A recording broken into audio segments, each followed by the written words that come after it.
सर्वावतारं सकलार्तिनाशं परात्परं श्रीहरिकृष्णराजं श्रीशास्त्रियोगी प्रमुखान् प्रणम्य ब्रह्माक्षरं केशवमानमामि। हे नाथ मुझने मति शुद्ध देजो, हइये सदा सेवक भाव रेजो।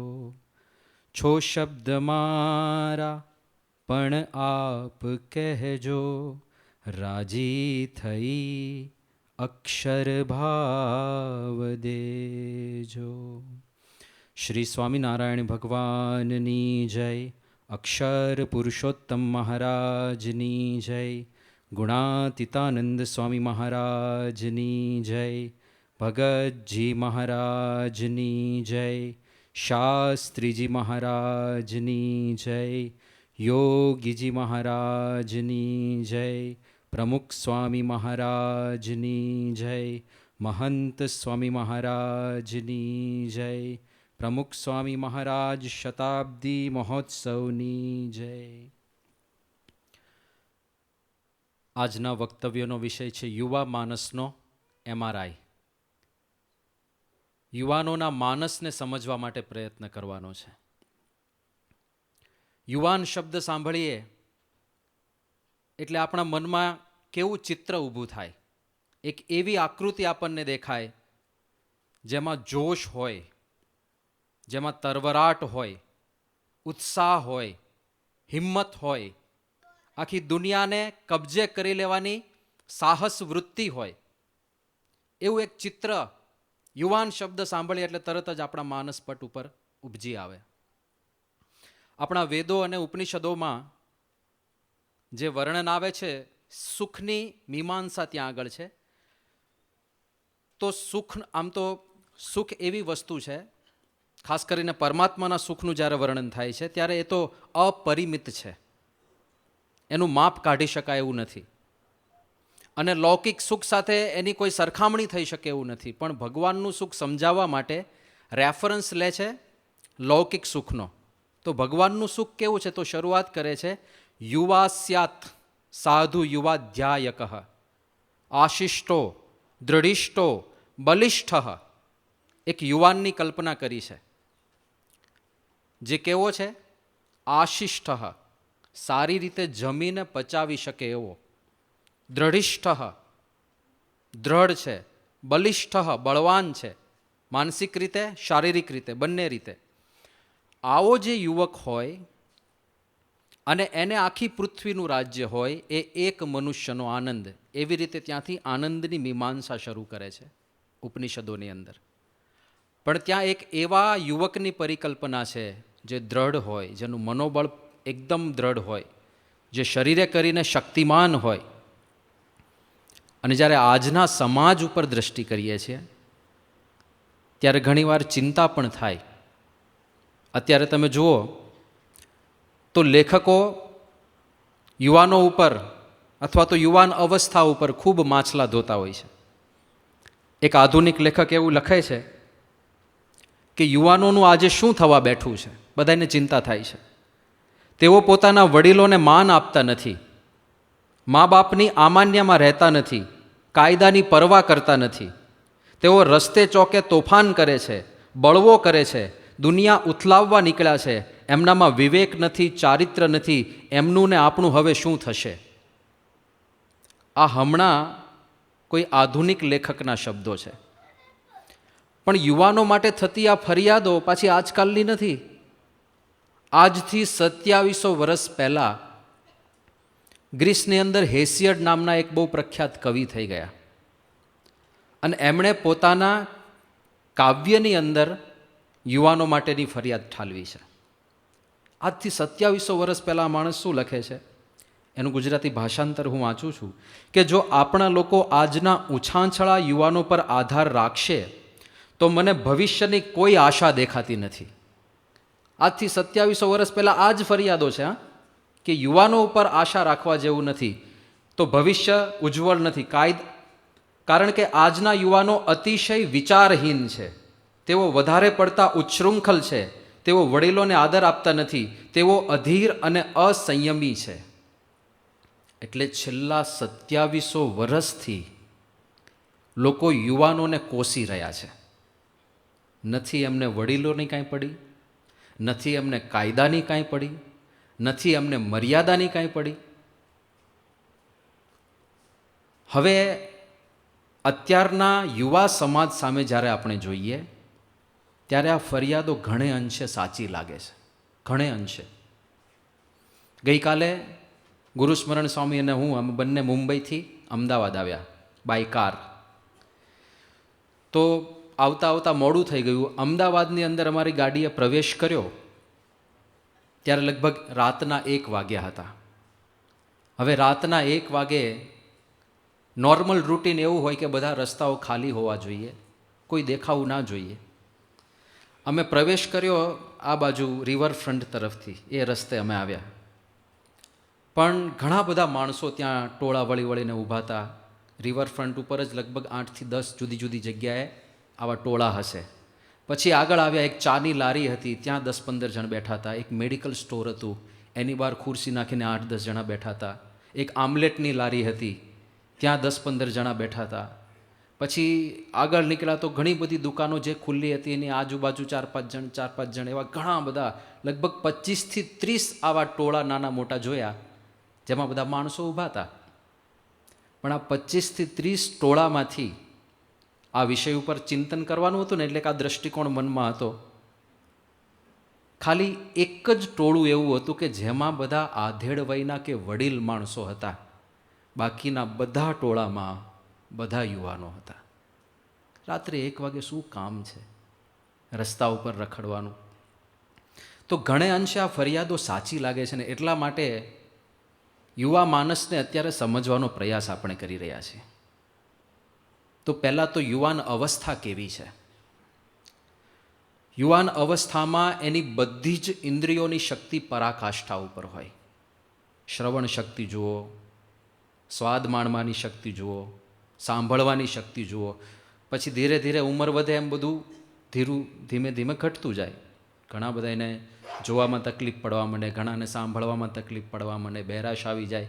પણ યુવાન અવસ્થા એટલે બધી ઇન્દ્રિયોમાં પૂર્ણ શક્તિ હોય, ઊર્જાનો ભંડાર હોય. પણ ઊર્જાની સાથે સાથે સંવેદનાનો ભંડાર હોય, સંવેદના પુષ્કળ હોય. અને બહુ સેન્સિટિવ જ્યારે કોઈ વસ્તુ થઈ જાય ને, ત્યારે પણ એ ચિંતાનો વિષય બની જાય. આ સંવેદનાનો ભંડાર જ્યારે યુવક બને છે, પરિસ્થિતિ કેવી થાય કે કોઈ માણસે નાનપણથી કાંઈ જોયું ના હોય, નાનપણથી એને આંખો ના હોય, અને પછી 15-20 વર્ષનો એ થાય અને ડૉક્ટરો કહે કે ભાઈ સર્જરી દ્વારા આની દ્રષ્ટિ પાછી આવી શકે એમ છે. સર્જરી થાય, એને આંખો આવે નવી, અને છેલ્લા 20 વર્ષથી એને દુનિયાને જોઈ નથી. અને પહેલી વાર જ્યારે એ માણસ આંખો ખોલીને દ્રશ્ય જુએ ત્યારે એને દરેક વસ્તુ આશ્ચર્યકારી લાગે. દરેક વસ્તુ એ સામે કોઈ પણ દ્રશ્ય જોઈશે જેને જોઈને આપણને લેશ માત્ર ઉત્કંઠા ના જાગે, એ જોઈને પણ એ આનંદમાં આવી જશે કે આટલી કલરફુલ છે આ દુનિયા, આટલા બધા રંગ છે દુનિયાની અંદર. કોઈ પણ આકૃતિ જોઈને એને આશ્ચર્ય થશે, એને આકર્ષણ થશે. અને એટલે જ સામે જ્યારે સાપ આવીને ઊભો રહેશે ને ત્યારે એને પકડવા પ્રયત્ન કરશે. એના માટે તો એક રંગબેરંગી વસ્તુ છે. સામે સિંહ આવીને ઊભો રહે તો ત્યાંય દોડશે કે ઓ આટલી સરસ સુંદર વસ્તુ. એને ખબર નથી શું સાચું છે, શું ખોટું છે, શું સારું છે, શું ખરાબ છે, શું ફાયદાકારક છે ને શું ભયંકર છે. સંવેદના યુવાનોની આવી છે. તો જ્યારે સંવેદનશીલતા હોય, ઊર્જા છે, ઇન્દ્રિયોમાં શક્તિ છે, પણ સાથે સાથે સંવેદનશીલતા છે, અને એને લીધે વધારે ચિંતાનો વિષય બને છે. માર્ગ ખબર નથી, અને માર્ગ ખબર નથી એને લીધે છેલ્લા વર્ષોમાં કેટલીક હેડલાઇન જે છાપામાં આવી એ હું વાંચું છું અત્યારે. એ માર્ગના અભાવે શું થાય છે. એક હેડલાઇન એવી હતી કે દિલ્હીની અંદર 19 વર્ષના યુવાને ચાકુના 33 ઘા ઝીકીને પોતાના માતા પિતા અને બહેનની કરેલી હત્યા. 19 વર્ષનો યુવાન છે. મુંબઈમાં 27 કરોડના હીરાની ચોરી કરનાર 31 વર્ષના યુવાનને પોલીસે પકડી પાડ્યો. મદ્રાસમાં ભણતા 22 વર્ષના વિદ્યાર્થીએ આત્મહત્યા કરી જીવન ટૂંકાવ્યું. ડ્રગ્સ બાબતે પંજાબના યુવાનોની પરિસ્થિતિ ગંભીર. વડોદરામાં નજીવી બાબતમાં મારામારી પર ઉતરી આવેલા 2 યુવાનો લોકોનું આકર્ષણ બન્યા. આ તો ખાલી સિલેક્ટ કરેલી 3-4 હેડલાઇન છે. આવી હેડલાઇનોથી છાપાઓ છલકાય છે અને બધું યુવા અવસ્થામાં થાય છે. અત્યારે જેલમાં જે લોકો છે એમાંથી ઘણા બધા એવા છે જે યુવાનો છે, તરવરાટ છે, પણ દિશા નથી. તો શું સમસ્યા છે? તો પહેલી વસ્તુ, એક તો યુવા અવસ્થા બહુ સંવેદનશીલ છે. બીજી વસ્તુ, એની સામે પડકારો પણ એટલા બધા છે. મેચ્યોરિટી નથી, શું સાચું શું ખોટું દિશા નથી, everything that glitters is not gold એને ખબર નથી. જે વસ્તુ ચળકતી દેખાય, ઝાકમઝોળ દેખાય ત્યાં સીધા દોડવા માંડે છે. અને બીજી બાજુ આકર્ષણ, ઝાકમઝોળ એટલી બધી છે પાછી. તો ચેલેન્જીસ કઈ કઈ છે એ જોઈએ. એક બાજુથી અવસ્થાનો પ્રભાવ છે, બીજી બાજુ ચેલેન્જીસ, પહેલું ઇન્ટરનેટ ને ટીવી, એટલી ભયંકર ચેલેન્જ છે અત્યારે. અને જે રીતે સમાજનું આખું વલણ બદલાઈ રહ્યું છે. જાપાનમાં એક પ્રસંગ બન્યો, 1997નો આ પ્રસંગ છે. સ્કૂલની અંદર, પ્રાથમિક શાળાની અંદર જ્યારે શાળા છૂટી ત્યારે 11 વર્ષના એક બાળકનું માથું કાપીને કોઈકે સ્કૂલના દરવાજા ઉપર મૂકી દીધું હતું. એ જ સ્કૂલના 11 વર્ષના કોઈક બાળકનું માથું કપાયેલું, અને કાપ્યું એટલું જ નહીં, સ્કૂલના દરવાજા ઉપર મૂક્યું ડેકોરેશનની જેમ. અને એ ઘટનાએ આખા જાપાનમાં ચકચાર મચાવી દીધી હતી. આ ઘટના બની, પોલીસ ઇન્વેસ્ટિગેશન શરૂ થયું. બીજે દિવસે છાપામાં કોઈકે પત્ર મોકલ્યો.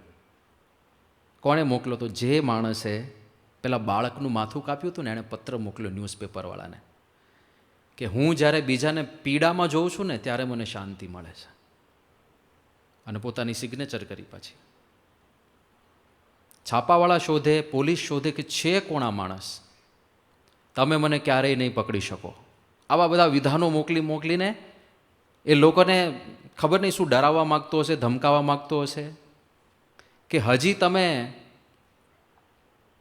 મને હેરાન કરવા કોઈક રીતે પ્રયત્ન કરશો તો હું બીજા 3 શાકભાજી કાપી નાખીશ. શબ્દ આવો વપરે છે, બીજા 3 શાકભાજી કાપી નાખીશ, એટલે બીજા 3 બાળકોને મારીશ. તો બધાયને ચિંતા થઈ, પોલીસ ઇન્વેસ્ટિગેશન વધારે પાવરફુલ થયું અને છેવટે આનો ખૂની પકડાયો. અને આશ્ચર્ય એ વાતનું હતું કે જ્યારે ખૂની પકડાયો અને લોકોએ જોયો, એ 14 વર્ષનો વિદ્યાર્થી હતો, એ જ સ્કૂલનો 14 વર્ષનો વિદ્યાર્થી. પછી બધાયને આ કેસમાં રસ પડ્યો કે એક બાળકનું માનસ આટલી હદ સુધી વિકૃત કેવી રીતે થાય. એ આવું કે જ્યારે હું બીજાને પીડામાં જોઉં છું ત્યારે મને આનંદની અનુભૂતિ થાય છે, હું સ્વર્ગમાં હોય એવું મને અનુભવાય છે. આવું બધું લખતો હતો એ. 14 વર્ષના બાળકમાં આટલી બધી વિકૃતિ ક્યાંથી આવી? પોલીસ એના ઘરે ગઈ, ઘરનો તપાસ કર્યો તો એના રૂમના માળિયામાંથી મરી ગયેલી બિલાડીઓ પ્રાપ્ત થઈ. કેવી રીતે મારી હતી? તો સ્કૂલમાં એ શીખ્યો કે મર્ક્યુરી, પારો આવે ને પારો, એ ઝેરી ધાતુ છે. તો આ ભાઈ શું કરે? મેડિકલ સ્ટોરમાંથી થર્મોમીટર લઈ આવે, થર્મોમીટર તોડીને એનો પારો ભેગો કરે. એ તો થર્મોમીટરમાં તો આટલો જ પારો હોય, એ ભેગો કરે, એને 2 બ્રેડની વચ્ચે નાખે અને એ બિલાડીને ખવડાવે. આવા પ્રયોગો કરે. અને પેલી બિલાડી મૃત્યુ પામે એટલે બહાર તો કોઈને, માતા પિતાને તો દેખાડે નહીં, એને માળિયામાં સ્ટોર કરી દે. એટલે એનો રૂમ જેવું માળિયાનો દરવાજો ખોલ્યો, જે ગંધાય બધું. અને પછી બધા મનોવૈજ્ઞાનિકોને આ કેસમાં રસ પડ્યો. એમણે બધું સંશોધન કર્યું કે આવું કેમ થયું, અને તારણ રૂપે એમણે 2 વસ્તુ આપી. પહેલું કે ઘરની અંદર માતા અને પિતા બંને નોકરી કરતા હતા, એટલે આ છોકરો મોટે ભાગે એકલો રહેતો હતો.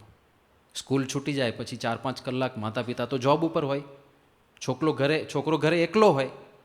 તો પહેલું તારણ આ કાઢ્યું કે એકાંતને લીધે પ્રશ્ન થયો. બીજું તારણ એકાંત અને ટેલિવિઝન. 1997માં ઇન્ટરનેટ એટલું વ્યાપક નહોતું, ઓટીટી ને બધું હતું નહીં, ટીવી જ હતું. પણ એ ટીવી, બીજું કારણ એ હતું એકાંત અને ટીવીમાં જોવાતા જાત જાતના ચિત્ર વિચિત્ર દ્રશ્યો, એની ખરાબ અસર આ છોકરાના માનસ ઉપર પડી હતી અને એને લીધે આ 14 વર્ષનો છોકરો આવો વિકૃત બની ગયો હતો. હવે આ તો 1997ની વાત છે. અત્યારે તો પરિસ્થિતિ આના કરતાંય ગંભીર છે. કદાચ માતા પિતા હાજર હોય પણ છોકરો આઇસોલેટ થઈ ગયો છે. કેવી પરિસ્થિતિ છે અત્યારે તમે જાણો છો. આજના યુવાનને એક જ ઉદ્દેશ્ય હોય છે, કેવી રીતે 2 GB ડેટા પૂરો કરવો, બીજું કંઈ કામ જ નથી. એક વક્તાએ બહુ સરસ આખો પ્રાસ બેસાડ્યો હતો કે આજનો યુવાન કેવો છે તો વોટ્સએપથી વીંટળાયો છે, ફેસબુકમાં ફસાયો છે અને ગૂગલમાં ગૂંચવાયો છે. અને વાત સાચી પણ છે. એક સર્વે પ્રમાણે ઘરમાં જો નોર્મલ અવર્સમાં ટીવી જોવાતું હોય, જે બધા ઘરમાં નોર્મલી જોવાતું હોય છે મોટે ભાગે, એ રીતે જો બાળપણથી બાળક એ ઘરમાં ફરતો હોય અને 18 વર્ષનો થાય ત્યાં સુધીમાં કેટલા કિલિંગ્સ, કેટલા ખૂનના દ્રશ્ય જુએ. કોઈક માણસ બીજા માણસને મારી નાખતો હોય એવા 8000 દ્રશ્યો એણે જોયા હોય. બાળક ઘરમાં 18 વર્ષનો થાય ત્યાં સુધીમાં 8000 દ્રશ્યો, અને ફાઇટિંગના તો 2.5 લાખ દ્રશ્યો જોયા હોય. જ્યારે ટીવી જોવાતું હતું ત્યારે. હવે તો ઓટીટી આવી ગયું, હવે તો બધું મોબાઈલમાં જ આવી ગયું. તો હવે એ આંકડો ક્યાં પહોંચ્યો હશે? અને આ તો ખાલી હિંસાની વાત થઈ. હિંસા કરતાં પણ વધારે અશ્લીલતા જોવાય છે. તો એવા અશ્લીલ દ્રશ્યો તો માણસ કેટલા જોઈ લેતો હશે. પહેલાં તો ટીવી જ હતું આખા ફેમિલી વચ્ચે જોવાનું. હવે તો કોઈની મર્યાદા નથી રહી. હું મારા મોબાઈલમાં શું જોઉં છું કોઈને ખબર નથી પડવાની. તો વધારે ભયંકર. પહેલાં માણસની અંદર સારી અને ખરાબ બંને વૃત્તિઓ તો હતી જ, બંને પ્રકારની વૃત્તિઓ હતી. પણ ખરાબ વૃત્તિને વાતાવરણ ના મળે ને ત્યાં સુધી બહાર ના આવે. એવી જ રીતે સારી વૃત્તિને પણ સારું વાતાવરણ મળે, સત્સંગનું વાતાવરણ મળે, સારો યોગ મળે, સંગ મળે તો સારા ગુણો પણ અંદરથી પાંગરે. ખરાબ વાતાવરણ મળે તો ખરાબ ગુણો પાંગરે. પણ આપણી નેચરલ ટેન્ડન્સી, સાહજિક વલણ એ ખરાબ ઉપર હોય. જો વાતાવરણ મળે તો સહેજે સહેજે માણસ ઉતરતા ઢાળમાં ઉતરી જ જાય. અને એ આજે થઈ રહ્યું છે. ઇન્ટરનેટ છે, હાથમાં મોબાઈલ છે, એકલો પડે એટલે સીધું આમ જ્યાં જુઓ ત્યાં, બસ સ્ટોપ ઉપર જુઓ બધા પોતપોતાના મોબાઈલમાં, ટ્રેનની અંદર જુઓ બધા પોતપોતાના મોબાઈલમાં, કોઈ પણ જગ્યાએ એરપોર્ટમાં વેઇટિંગ કરતા હો બધા પોતપોતાના મોબાઈલમાં. કોઈ એકબીજાની સામે જોતા નથી. પહેલાં તો કેવું થતું મને યાદ છે, બસમાં ટ્રાવેલ કરતા હોય ને 2 જણ, મોબાઈલ હતા નહીં ને, તો શું કરે, બાજુવાળા ભાઈ સાથે ઓળખાણ કાઢે, તમારું ગામ કયું, તમારું નામ કયું. અને એ બસમાંથી અડધો કલાકની ચર્ચાને અંતે નીચે ઉતરે ને ત્યારે કોઈ પણ રીતે કાંઈક કનેક્શન સાધી લીધું હોય કે ઓ તમે મારા સાઢુભાઈના ભાણે જ થાવ એટલે આપણે બે ભાઈ થઈએ. આવું કાંઈક ને કંઈક કનેક્શન કાઢી લીધું હોય. એ વસ્તુ પૂરી થઈ ગઈ. હવે વાર્તાલાપ જ નથી થતો. પરિવારના સભ્યોમાં પણ વાર્તાલાપ નથી થતો. જ્યારે આટલું ભયંકર વાતાવરણ આ ઇન્ટરનેટ અને બધી એપ્સથી થયું છે ત્યારે યુવાનો માટે કેટલો મોટો ખતરો છે.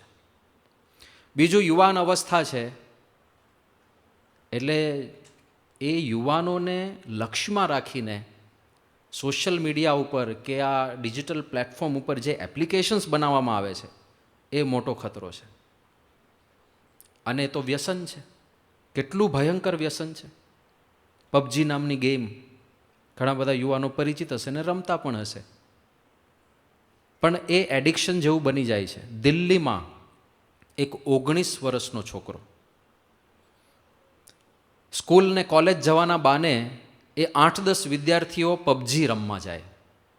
શું કર્યું હતું, પબજી સારી રીતે નિર્વિઘ્ને રમી શકાય એટલા માટે બધા છોકરાઓએ થોડા થોડા પૈસા ભેગા કરીને એક રૂમ રાખ્યો તો ભાડે. સવારે બધા પોતપોતાના ઘરેથી વ્યવસ્થિત તૈયાર થઈને સ્કૂલ કે કોલેજ જવા નીકળે. મમ્મી પપ્પાને એમ થાય કે અમારો નબીરો ભણવા ગયો છે, અને બધા પેલા રૂમમાં ભેગા થાય. ત્યાં એક ટીવી રાખ્યું હતું, કેબલ કનેક્શન રાખ્યું હતું. આખો દિવસ સારી મેચ આવવાની હોય તો મેચ જોયા કરે, બાકી આખો દિવસ સવારે 8 થી રાત્રે 6 વાગ્યા સુધી પબજી રમ્યા કરે. અને આટલું બધું જ્યારે જોવાનું ને સાંભળવાનું જ રહે, સ્કૂલમાં હાજરી ના હોય, તો સહેજે સહેજે રિઝલ્ટમાં તો એ રિફ્લેક્ટ થાય જ. તો એ છોકરાનું પરિણામ ફેલ થયો. અને ફેલ થયો એટલે એના પિતાશ્રીએ સ્કૂલમાં જઈને તપાસ કરી કે કેમ આવું થયું, આટલા ઓછા માર્ક્સ તો આને પહેલાં ક્યારેય નથી આવ્યા. સ્કૂલવાળાએ કીધું કે તમારો દીકરો આવતો જ નથી નિશાળે. એટલે એના પિતાશ્રીએ પછી તપાસ કરતાં ખબર પડી કે આ તો રૂમ રાખીને આખો દિવસ પબજી રમે છે.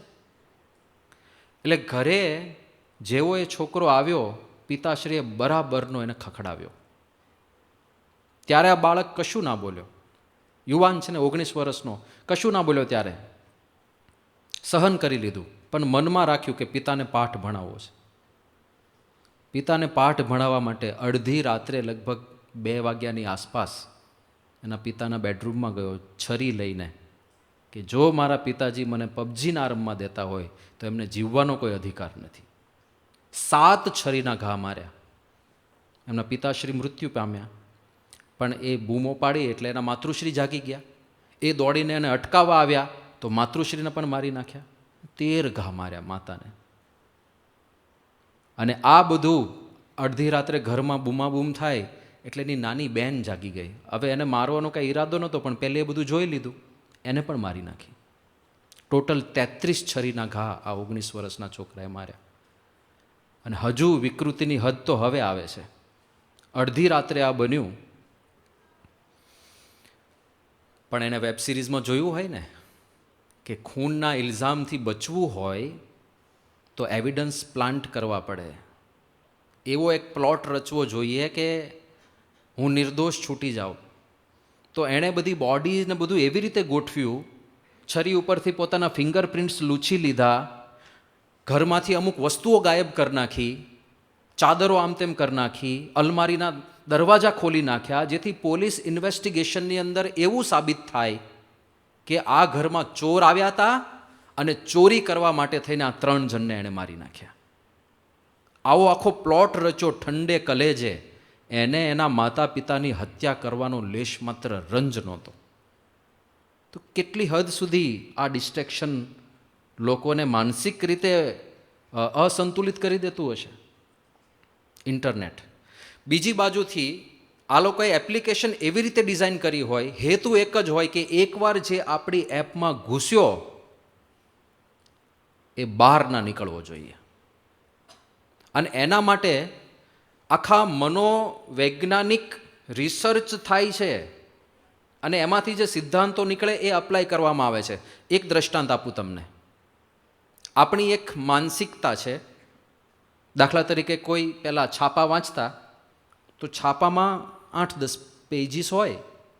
એ છાપું જ્યારે પૂરું થાય, સવારના પોરમાં તમે છાપું હાથમાં લો, છાપું વાંચો, બધું જ વાંચી નાખો, કોકના બેસણાની નોંધ પણ વાંચી નાખો લેવા દેવા વગર. પણ એક સમય એવો આવે કે જ્યારે એ છાપું પૂરું થઈ જાય. પૂરું થઈ જાય એટલે તમે બંધ કરીને મૂકી દો. ચલો હવે આપણે એક્સપ્લોર કરી લીધું, જેટલું જોવાનું હતું જાણી લીધું. કોઈ પણ પુસ્તક તમે વાંચતા હો તો એનું ચેપ્ટર કોઈક જગ્યાએ પૂરું થાય. એ પૂરું થાય એટલે તમે બંધ કરીને મૂકી દો. પણ જો પૂરું જ ના થાય તો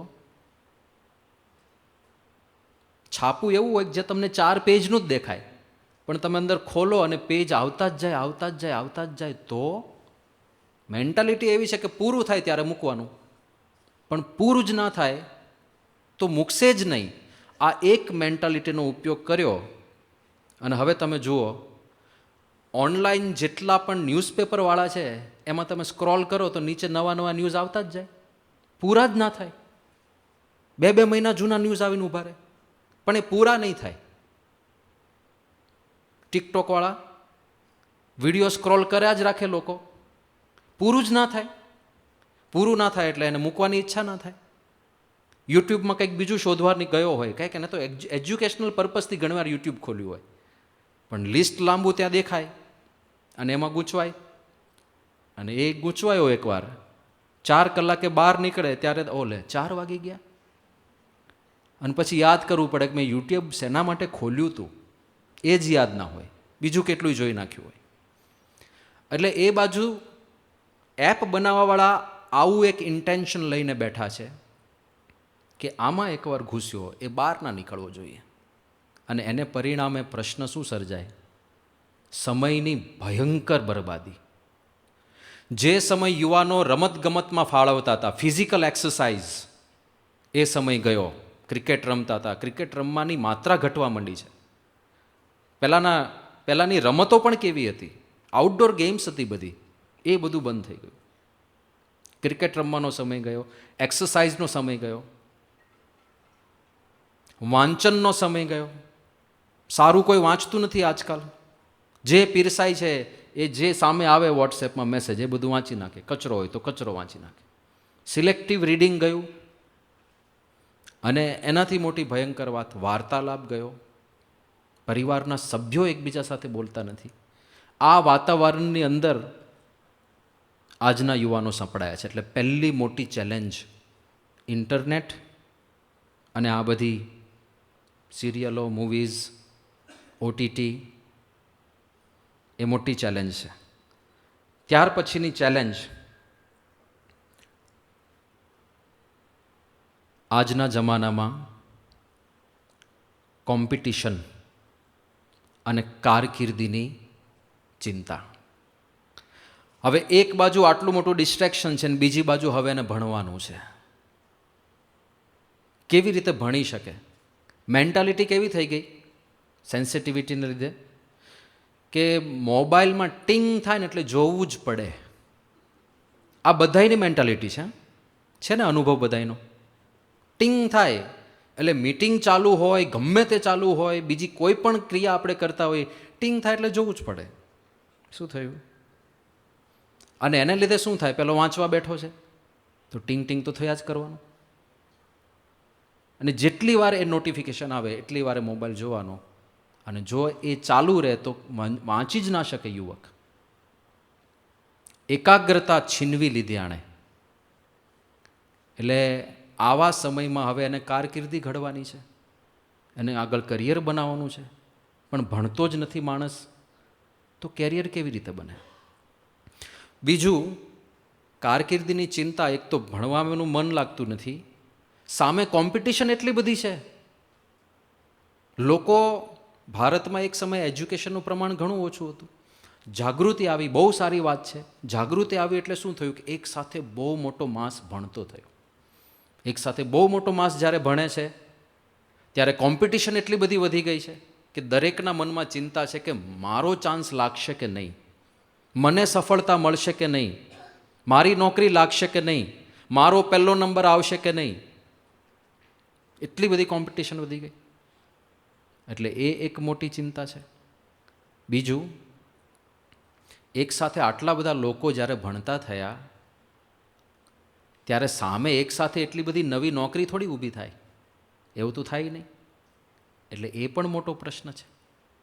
બેકારીનો પ્રશ્ન છે.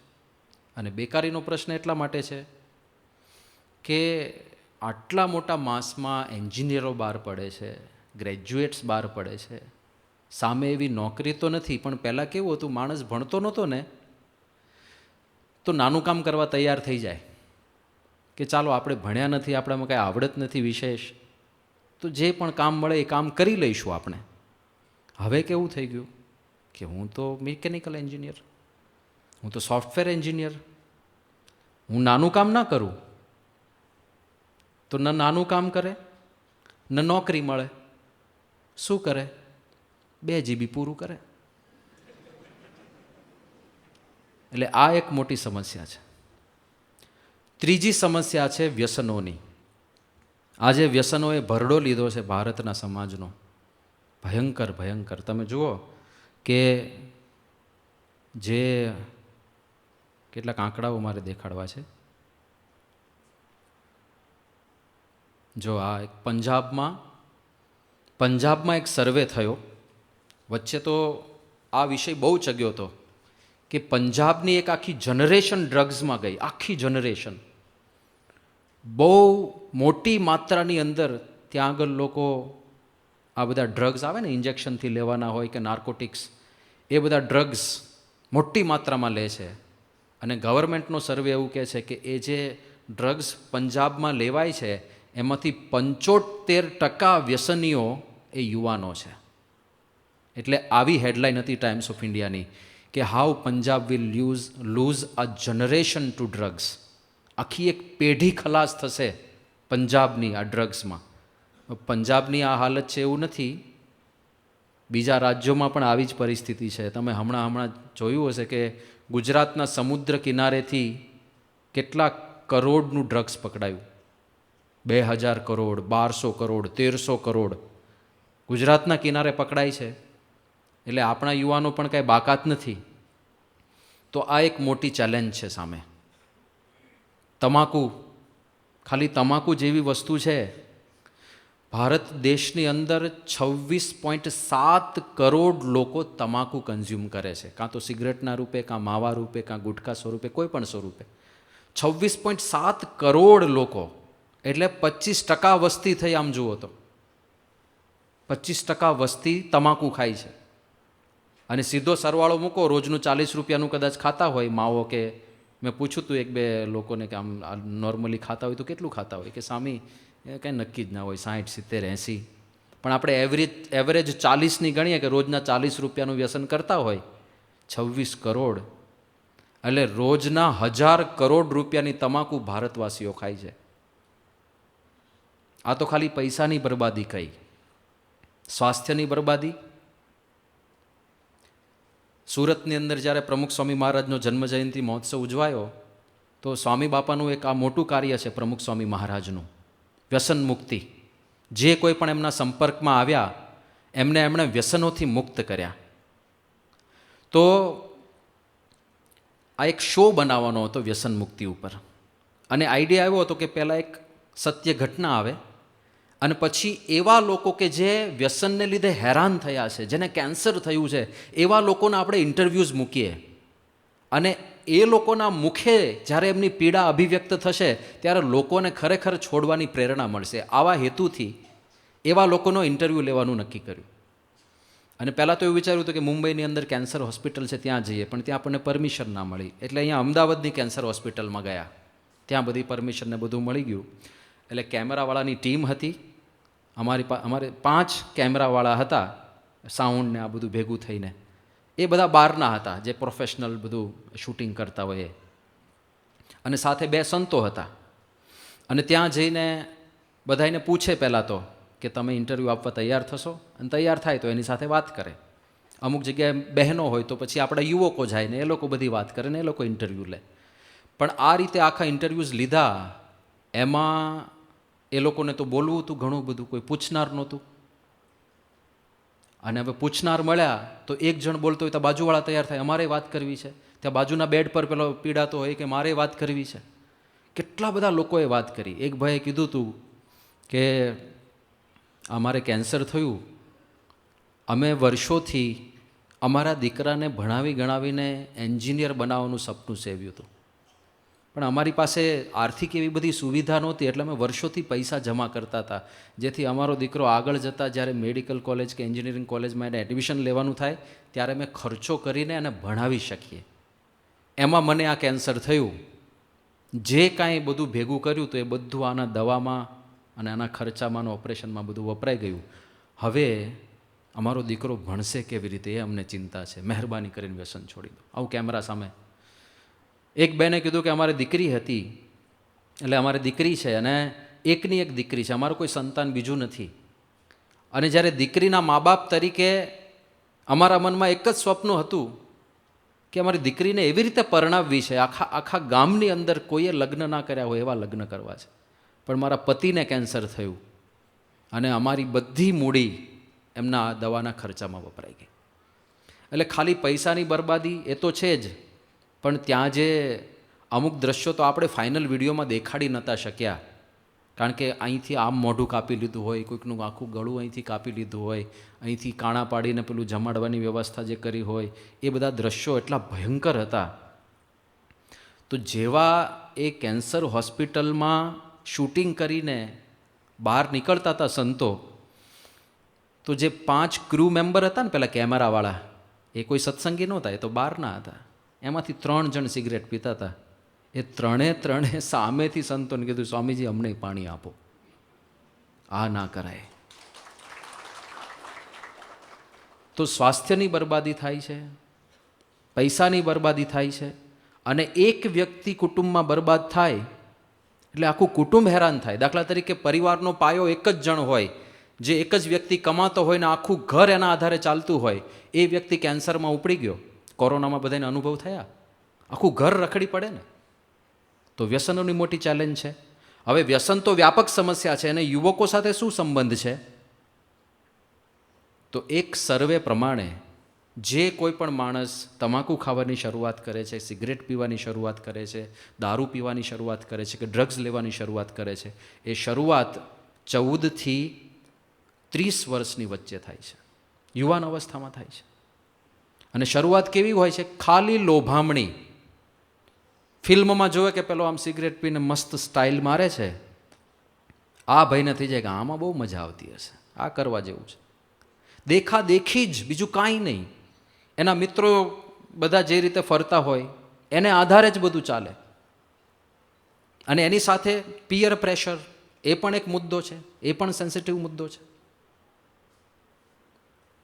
બધા કરે છે એટલે આપણે ના કરીએ તો જુદા પડીએ. બધા મોબાઈલમાં લાગેલા છે, બધા પાસે મોબાઈલ છે, અને મારી પાસે ના હોય તો મારા મિત્રોમાં જુદો પડીશ. બધા જ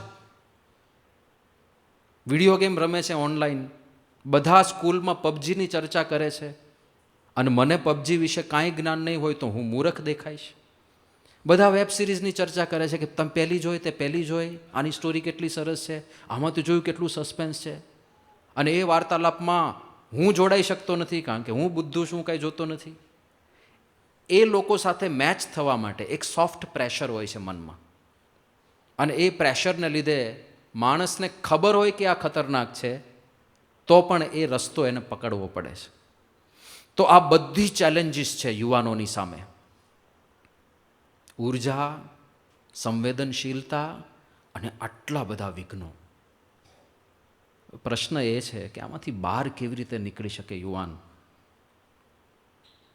તો સ્વિચ નામનું એક પુસ્તક છે, એમાં એક બહુ સરસ વાત કરી છે, ફાઇન્ડિંગ ધ બ્રાઇટ સ્પોટ. જ્યારે ચારે બાજુ અંધકાર વ્યાપ્યો હોય તો કરવાનું શું? તો કોઈક એક જગ્યાએ જો પ્રકાશ હોય ને, તો ત્યાં જઈને જોવાનું કે પ્રકાશ કેમ છે, અને જેને લીધે પ્રકાશ હોય એ વસ્તુ બધે ગોઠવી દેવાની, એટલે બધે પ્રકાશ થઈ જાય. અને finding the bright spot method કહે છે. એ આવી ક્યાંથી? તો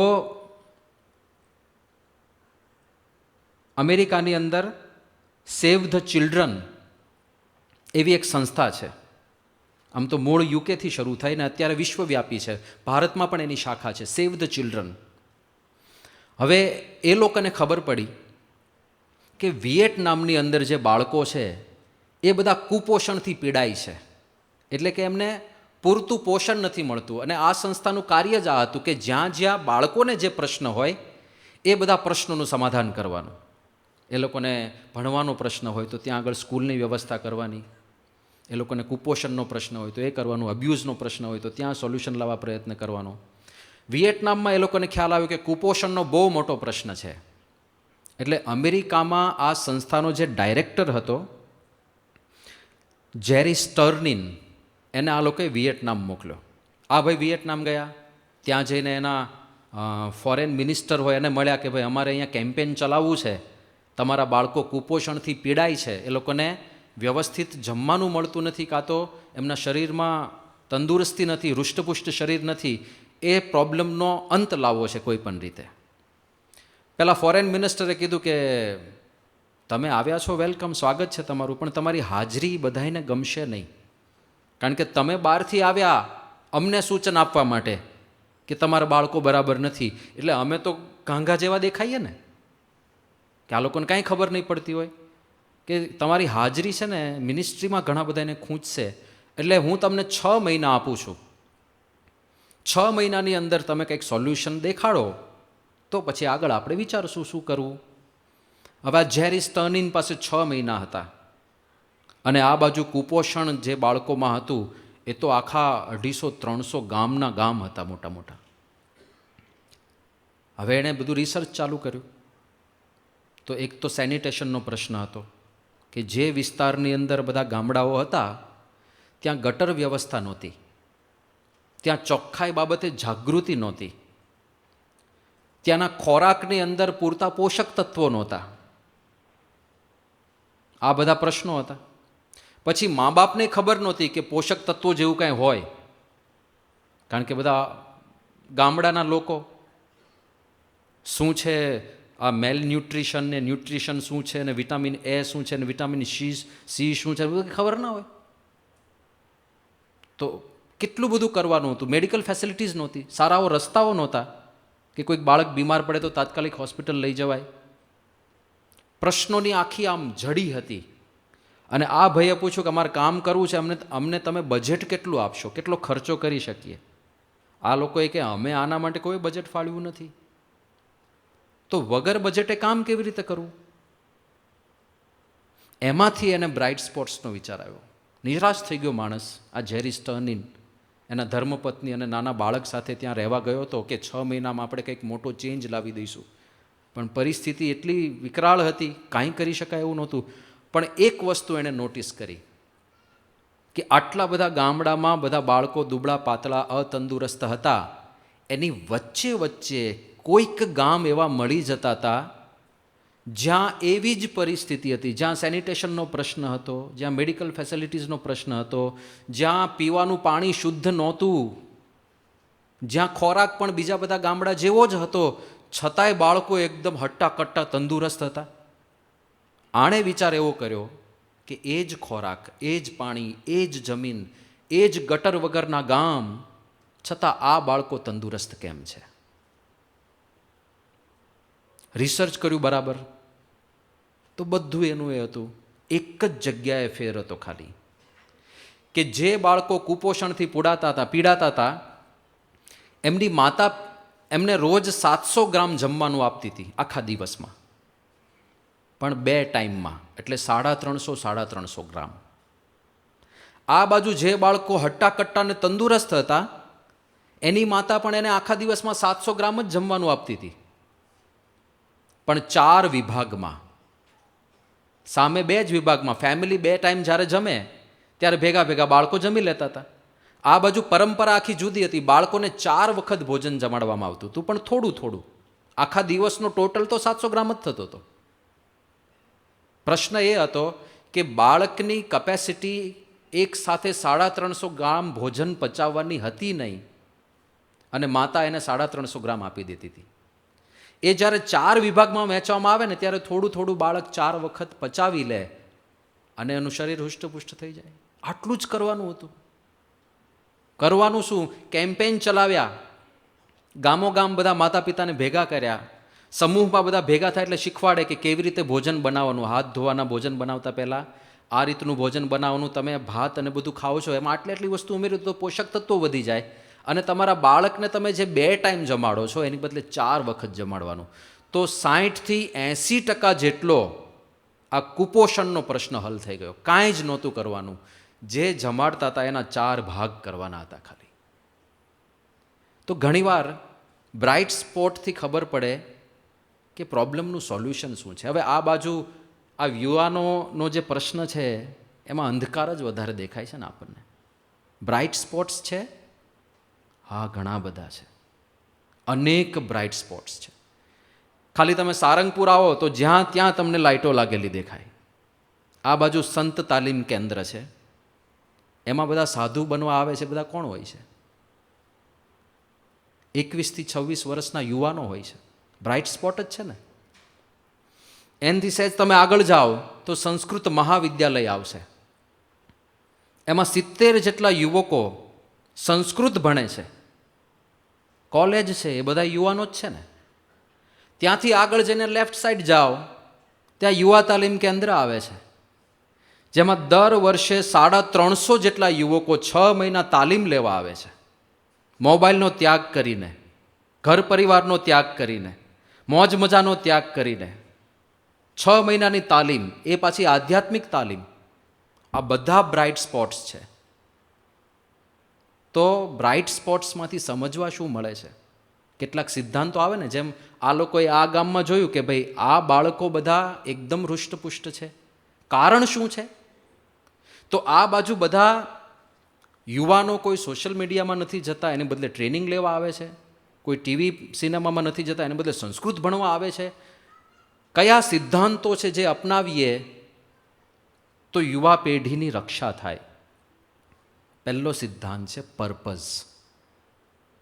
કોઈ ધ્યેય નથી. ગઈકાલે મેં વાત કરી ને કે અમે આવ્યા તો સેટેલાઇટ, આપણે શું કહેવાય, રિવરફ્રન્ટ ઉપર બધા ટોળા ઊભા હતા, દુકાનો ઉપર બધા ટોળા ઊભા હતા યુવાનોના, આમલેટની દુકાન ઉપર બધા ટોળા ઊભા હતા. દિશા નથી, પર્પઝ નથી, હેતુ નથી. હેતુ હોય ને કોઈ માણસને યથાર્થ રૂપમાં, તો એને ખબર છે મારે શું કરવાનું છે, એ ખોટી દિશામાં ના વળે. ત્યાં સ્વામિનારાયણ ગુરુકુળ ચાલે છે ને સારંગપુરમાં, તો જે વિદ્યાર્થી હેતુ લઈને બેઠો હોય ને કે મારે 90થી વધારે ટકા લાવવા છે, મારે 95% લાવવા છે, તો આમ ઓફિશિયલ નિયમ એવો છે કે 11 વાગ્યા સુધી વાંચવાનું. જે 11th 12thમાં હોય, જે બોર્ડમાં હોય, એને 11 વાગ્યા સુધી ફરજિયાત વાંચવાનું, એવો નિયમ છે. પછી ફ્રી, જ્યાં સુધી વાંચવું હોય ત્યાં સુધી વાંચવાનું. સૂઈ જવું હોય તો સૂઈ જવાય. તો 11 વાગે ખાલી 15થી 20% રીડિંગ રૂમ ખાલી થાય. બાકીના યુવકો સ્વજાગૃતિ જાતે, કારણ કે નક્કી કર્યું છે ને, પર્પસ છે, સારામાં સારું ભણવું છે, કંઈક કરી દેખાડવું છે, સારા માર્ક્સ લાવવા છે. એક ખાલી પર્પઝ હોય ને તો પર્પઝથી બહુ મોટો ફેર પડી જાય છે.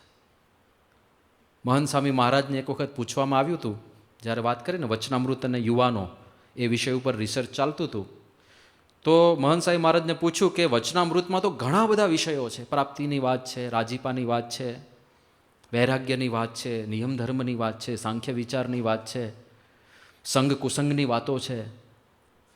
તો એમાંથી યુવાનોએ એવી કઈ એક વાત અપનાવવી જોઈએ જેની પાછળ બધું આવે? એક જ મુદ્દો આપો જેની પાછળ બધું ખેંચાઈને આવશે. તો એ 30-32 વિષયોનું આખું લિસ્ટ મોકલ્યું હતું મહંત સાહેબ મહારાજને. એમાંથી એક એમને સિલેક્ટ કરવાનું કીધું હતું. એમણે એક જ સિલેક્ટ કર્યો, રાજીપાનો વિચાર, પર્પસ. એક લક્ષ્ય જો યુવાનોના મનમાં હોય, રાજીપાનો વિચાર, કે મારે સત્પુરુષને રાજી કરવા છે, એક પર્પસ છે, તો એ પર્પઝને અનુલક્ષીને જો માણસ આગળ વધે તો કોઈ જગ્યાએ ડિસ્ટ્રેક્ટ નહીં થાય. ઉમંગ ઝાટકિયા કરીને એક વિદ્યાર્થી અહીંયા મહાવિદ્યાલયમાં ભણતો હતો, એનું એજ્યુકેશન પૂરું થઈ ગયું. અત્યારે નાગપુરમાં એ આપણી સ્કૂલની અંદર શિક્ષક તરીકે ભણાવે છે. એણે સારંગપુર એક સંતને ફોન કરીને પ્રશ્ન પૂછ્યો કે સ્વામી, મારે મારા ફોનમાં ફાયરવોલ નખાવી છે, તો કેવી રીતે નખાવી શકાય? પર્પસ છે રાજી કરવાનો, તો આવો વિચાર આવે, બાકી આવો વિચાર આવે? મારે પણ આ કરવું છે કે મારો બહુ સમય બરબાદ થાય છે આની પાછળ. તો આ જાગૃતિ ક્યારે આવે? એક પર્પસ છે, મહંત સાહેબ મહારાજને મારે રાજી કરવા છે. એક ખાલી ડિસ્ટ્રેક્શન અવોઇડ કરે તો સમયના ઢગલા છે પાછા સામે. ફાયદામાં એટલું બધું છે. હમણાં યુવા તાલીમ કેન્દ્રના બધા યુવકો સાથે ગોષ્ઠી ચાલતી હતી, એમાં આ મુદ્દો નીકળ્યો. તો એ લોકોએ વાત કરી કે સ્વામી, પહેલાં અમને એવું લાગતું હતું કે અમારી પાસે સમય જ નથી, પણ અહીંયા આવ્યા પછી ખબર પડી કે પુષ્કળ સમય છે, પણ મોબાઈલ બધો ખાઈ જાય છે. એટલે મોટી સમસ્યા છે. પણ એની સામે એક આ પર્પઝ હોય આપણી સામે તો વાંધો ના આવે. નિલેશ પટેલ નામનો આપણો એક યુવક ન્યૂજર્સીની અંદર રહે છે. હવે એ જ્યારે સ્ટ્રગલિંગ ટાઈમમાં હતો, થોડા વર્ષો પહેલાંની ઘટના છે, તો ત્યારે એક જૈન, વડોદરાના એક જૈન બંધુને ત્યાં એ સ્ટોર પર નોકરી કરતો હતો.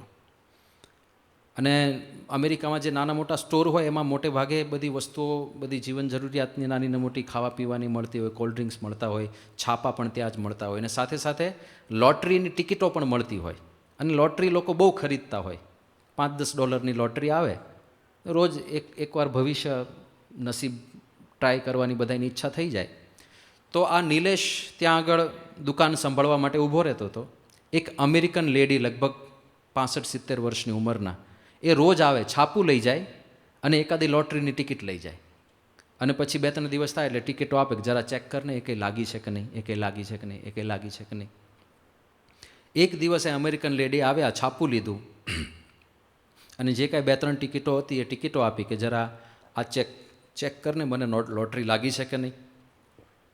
અને લોટરીની ટિકિટો આ છોકરાને આપીને એ લેડી બીજા દુકાનમાં ગયા કે હું થોડી વાર પછી આવું છું એમ કરીને એ તો જતા રહ્યા. આ બાજુ પહેલાં છોકરાએ પહેલી ટિકિટ ચેક કરી, કાંઈ નહોતું. બીજી ટિકિટ ચેક કરી, કાંઈ નહોતું લાગ્યું. ત્રીજી ટિકિટ ચેક કરી, $3 મિલિયન લાગ્યા હતા. $3 મિલિયન એટલે $30 લાખ, એટલે લગભગ 22-23 કરોડ રૂપિયા થયા. હવે એકચ્યુઅલી લોટરીની ટિકિટ ઉપર જે માલિક હોય ને એને સિગ્નેચર કરવાનો હોય, પણ પેલા બેને સિગ્નેચર નહોતો કર્યો. તો આ છોકરાને $3 મિલિયનના માલિક થવા માટે શું કરવાનું હતું? ખાલી પેલા બેન આવે ત્યારે એવું કહેવાનું હતું કે એક કંઈ લાગી નથી. રોજ એવું જ થતું હતું. રોજ નહોતી લાગતી તો પેલો છોકરો કહી દે કે નહીં એ કંઈ નથી લાગી, તો શું કરે? કચરા પેટીમાં નાખી દે ટિકિટો સીધી, પૂરું થઈ ગયું. તો આજે પેલા લેડી આવે, આ છોકરાએ ખાલી એટલું જ કહેવાનું હતું, મેડમ નો લક, કોઈ નસીબ નથી તમારું આજે પણ. અને પેલી લેડી રોજની જેમ જતી રહેવાની હતી. $3 મિલિયન. પેલો છોકરો થોડી વાર તો ચમક્યો અને મનમાં વિચાર આવ્યો કે આ હું રાખી લઉં.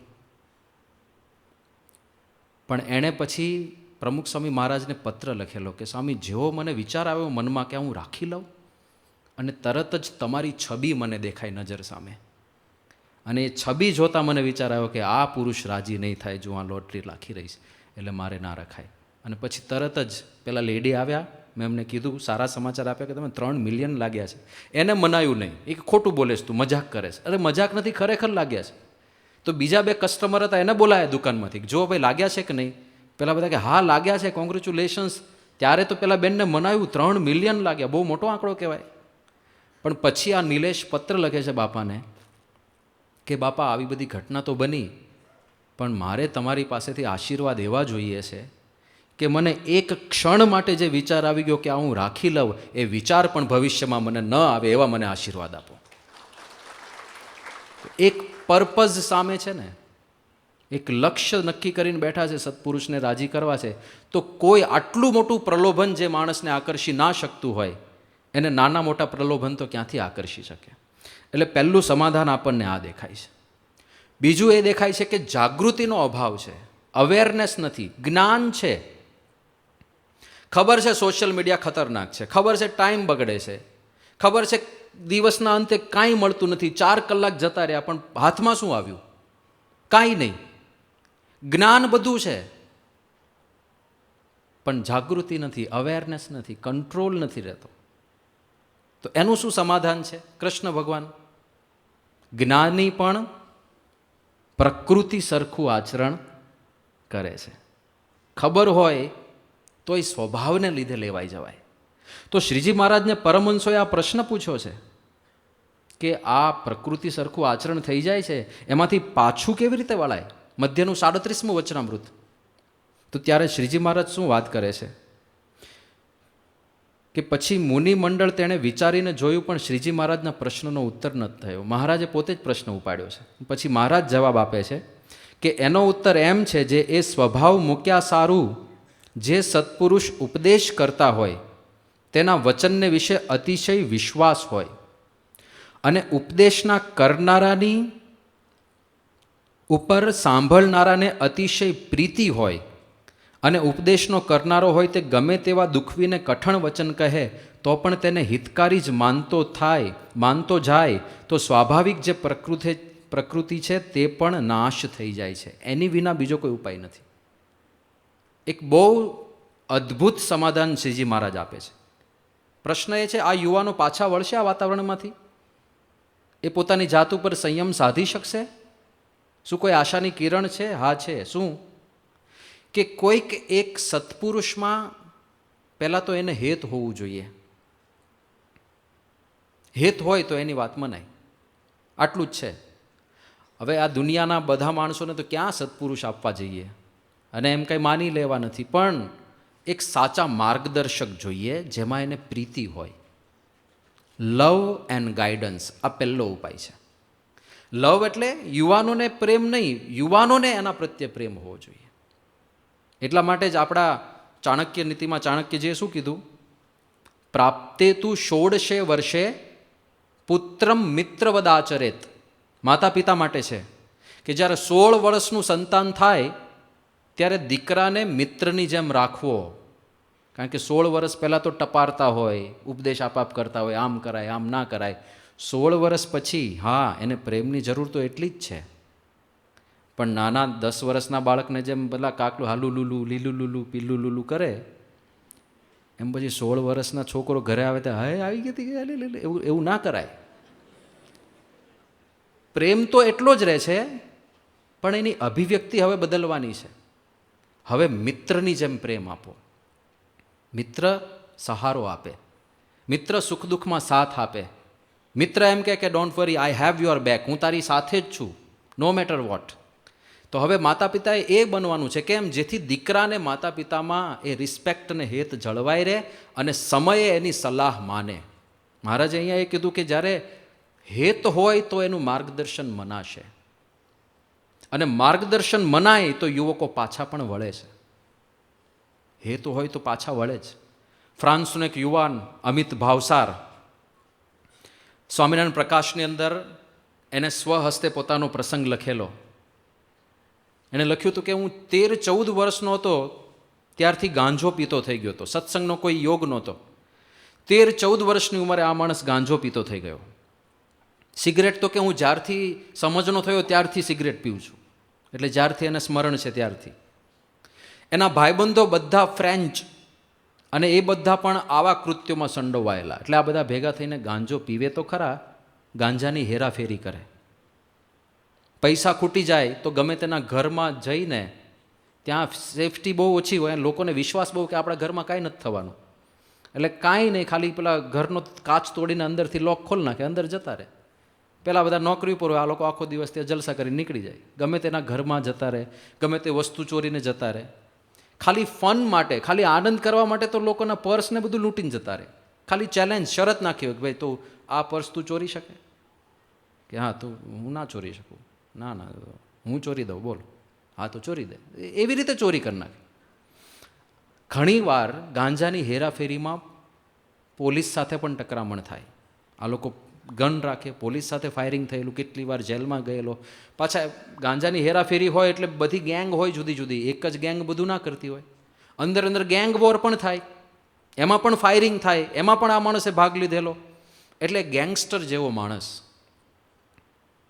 પણ એના માતૃશ્રીને ઈચ્છા કે અમિત કોઈક રીતે સુધરે, કારણ કે 3-4 દિવસે તો ઘરે આવે, બાકી તો ફ્રાન્સની ગલીઓમાં ગાંજો પીને ક્યાંક પડી ગયો હોય, ઘરે જ ના આવે, ગમે ત્યાં પડ્યો હોય. એટલે એની માતાએ એક સત્સંગી બહેનને કહી રાખ્યું હતું કે તમારા પ્રમુખ સ્વામીજી અહીંયા આવે પેરિસમાં, કે તો એમનું વિચરણ તો ચાલુ હોય છે, આવે પણ ખરા. તો કે આવે તો મને સંદેશ આપજો ને, મારા અમિતના લઈ જાઓ ત્યાં. તો 2000ના વર્ષે, 2000ની સાલમાં બાપા ત્યાં ગયા હતા, અને એના માતૃશ્રી અમિતને લઈને ત્યાં આવ્યા બાપા પાસે.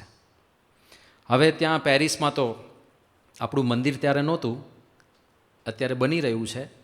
એક સભા મંડપ રાખેલો, ત્યાં આગળ સ્વામી બાપાની પૂજા હતી, અને માતૃશ્રી લઈને આવ્યા. હવે માતૃશ્રી તો જઈ ના શકે, એટલે અમિત ત્યાં એમને અતડો ફરતો હતો, કારણ કે આ તો ગેંગસ્ટર માણસ, અને આ બાજુ બધા તિલક ચાંદલાવાળા, લેંગા જબ્બાવાળા ઘણા હશે. એને તો એવું જ લાગે ને કે હું જંગલમાં આવી ગયો. એટલે એકદમ ઉદાસ થઈને ફરતો હતો. આ બાજુ સ્વામી બાપાની પૂજા પૂરી થઈ હતી, અને થોડી વારમાં બાપા બહાર નીકળવાની તૈયારી હતી. અને અમિતે જોયું દૂરથી કે એમના એક સંબંધી રોમમાં રહેતા જિજ્ઞેશભાઈ, એ ત્યાં દૂર એણે જોયા. હવે આટલા બધા અજાણ્યાની વચ્ચે એકાદું જાણીતો ચહેરો દેખાય છે ને તો આનંદ બહુ થઈ જાય. તમે જોજો, આપણે હરિદ્વાર ઋષિકેશ ગયા હોઈએ અને કોઈક ગુજરાતી બોલતું હોય ને તો એટલે આ તો આપણા ગુજરાતી છે. અહીંયા પાડોશીની સામે ના જોતો હોય ક્યારેય, પણ ત્યાં એટલે આ તો આપણા ગુજરાતી છે, ઓળખાણ કાઢે, કંઈ ક્યાંથી આવો છો, કયું શહેર તમારું. તો જિજ્ઞેશભાઈને જોયા એટલે અમિત એકદમ રાજી થઈ ગયો. આ બાજુ જિજ્ઞેશે અમિતને જોયો. જિજ્ઞેશભાઈને થયું કે અમિત અહીંયા, એને આશ્ચર્ય થયું. એટલે તરત જ એને બોલાવ્યો નજીક. અમિત દોડીને નજીક ગયો. જિજ્ઞેશભાઈએ સ્વામી બાપાની મોજડી લઈ લીધી હતી. જે જૂના હશે ને, જેણે આવો લાભ લીધો હશે ને ખબર હશે કે સ્વામી સભા મંડપમાં એન્ટર થવાના હોય દાખલા તરીકે ત્યાંથી, તો ત્યાં મોજડી કાઢે ને ત્યાં 3-4 યુવકો ટાંપીને ઊભા હોય કે સ્વામી મોજડી કાઢે એટલે તરત જ ઝડપી લેવાની. કેમ? પછી જ્યારે સ્વામી પાછા જાય ત્યારે જેણે લઈ લીધી હોય ને મોજડી, એને પહેરાવાનો લાભ મળે. આ જિજ્ઞેશભાઈએ મોજડી ઝપટી લીધી હતી એ દિવસે. પણ એમણે જોયું કે અમિત આવ્યો છે તો આ મોજડીનો ખરો અધિકારી તો એ છે. આપણે તો લાભ લઈએ છીએ, આપણે એક મેચ્યોરિટી છે. હા, વર્ષોથી આપણે લાભ લેતા હોઈએ અને બીજાને ચાન્સ આપવાની તૈયારી રાખવી એ પણ એક પ્રકારની મેચ્યોરિટી છે. તો એને થયું કે આજે અમિતને મોજડી પહેરાવવાની આપીએ. એટલે જેવો અમિત નજીક આવ્યો ને બંને મોજડી એણે અમિતના હાથમાં આપી દીધી. હવે આ માણસ કોરી સ્લેટ, આ શું છે કે પ્રમુખ સ્વામી મહારાજની મોજડી છે, હમણાં સ્વામી આવે ત્યારે તું પહેરાવજે. કે મને આવું બધું ના ફાવે યાર, તું કંઈક બીજું, આ તો આ મોજડી બોજડી હું ના પહેરાવું. પહેરાવતો હશે, કોકની મોજડી કાઢનાર માણસ હતો. પણ એ ના પાડતા હતા. જિજ્ઞેશભાઈ આગ્રહ કરે કે ભાઈ આ તો ભાગ્ય કહેવાય કે આ મોજડી પહેરાવા તને મળે, ચરણ સ્પર્શ થશે, આશીર્વાદ મળી જશે. આ ભાઈને બેસે નહીં કે ભાઈ આ શું આશીર્વાદ ને શું ચરણ સ્પર્શ. એ રકઝક ચાલતી હતી ત્યાં તો સ્વામી આવી ગયા. હવે ન છૂટકે મોજડી અમિતના હાથમાં હતી એટલે એને જ પહેરાવાની હતી. એટલે એને નીચા નમીને બાપાને મોજડી પહેરાવી. પણ મોજડી પહેરાવતી વખતે એના હાથનો અંગૂઠો બાપાને વાગ્યો. અને અંગૂઠો વાગ્યો, હજી આના અંતરદ્રષ્ટિ નથી થતી. એ ભાઈ ઉપર જોવે છે, જોઈએ જ ખરા મહારાજ કેવો રિસ્પોન્સ આપે છે. પણ જેવું ઉપર જોયું, બાપાને વાગ્યું એટલે બાપાએ નીચે જોયું. બંનેની 4 આંખ ભેગી થઈ. આના મનમાં કલ્પના એવી હતી કે મેં એમને વગાડ્યું છે એટલે હમણાં ગુસ્સો કરશે ને કંઈક બોલશે. પણ સ્વામીએ નીચે જોયું તરત હસ્યા બાપા અને આશીર્વાદનો ધબ્બો માર્યો અને સ્વામી સીધા નીકળી ગયા. આટલી જ ઘટના બની છે. પણ એણે લખ્યું છે પ્રકાશમાં કે મેં વિચાર કર્યો હતો કે હમણાં ગુસ્સે થશે, કારણ કે અત્યાર સુધીની જિંદગીમાં આવા માણસ ક્યારેય નથી જોયા કે જેને નુકસાન પહોંચાડ્યું હોય અને સામે આશીર્વાદ આપ્યા હોય. બાકી તો વર્ષો જૂની ફ્રેન્ડશીપ હોય પણ એકવાર ભૂલથી કંઈક નુકસાન પહોંચી ગયું હોય ને તો કાયમની દુશ્મનાવટ થઈ જાય. એને લખ્યું કે એ વખતે મને પ્રમુખ સ્વામી મહારાજ પ્રત્યે હેતનો ઉભરો આવી ગયો. એટલે પછી તરત જ હું એમને મળવા ગયો. તરત જ મેં કંઠી પહેરી લીધી અને એ જ ક્ષણે એમની ઉપસ્થિતિમાં મેં દારૂ, ગાંજો, જે કાંઈ મારી અંદર દૂષણો હતા, ચોરી, લૂંટફાટ, બધું એમની ઉપસ્થિતિમાં મૂકી દીધું. કે ત્યાર પછી મારા મિત્રો મને, કારણ કે મિત્રો તો બધા એ જ હતા, મિત્રો આવતા કે ચાલ અમિત જઈએ, ચાલ અમિત જઈએ. મારી પાસે એક જ જવાબ હતો, હાથ જોડીને જય સ્વામિનારાયણ. પછી મેં ક્યારેય એ રસ્તો લીધો નથી. હેત અને માર્ગદર્શન, જો યોગ્ય જગ્યાએ હેત થયું, શ્રીજી મહારાજે જે વાત કરી છે, તો આ શક્ય છે. આ તો સત્પુરુષની વાત થઈ. કોઈક સારા મિત્રમાં હેત હોય તો એ મિત્રનું માર્ગદર્શન પણ મનાય. માતા પિતામાં આવું હેત હોય તો માતા પિતાનું પણ મનાય. પણ સામે એવું પાત્ર હોય જે આદર્શ રૂપ હોય, ત્યાં જો હેત થઈ ગયું તો પોસિબલ છે એ યુવાનો પાછા વળે અને એમની વાત પણ એમને મનાય. એટલે હેત અને માર્ગદર્શન. શ્રીમદ ભગવદ્ ગીતામાં આમ જોઈએ તો એવું જ થયું છે. અર્જુન યુવાન છે, ઉર્જાથી આમ ભરેલા છે, તરબતર છે. અને શરૂઆતમાં જ્યારે યુદ્ધ શરૂ થયું ત્યારે સૌથી વધારે જોશ ને ઉત્સાહ અર્જુને બતાવ્યો છે. વર્ણન લખે છે ગીતામાં. કૃષ્ણ ભગવાનને કીધું ને કે સેનયોર ઉભયોર મધ્ય રથમ સ્થાપય મેચ્યુત, 2 સેનાની વચ્ચે મારો રથ સ્થાપી દો. એ અર્જુને કેવી રીતે કીધું છે?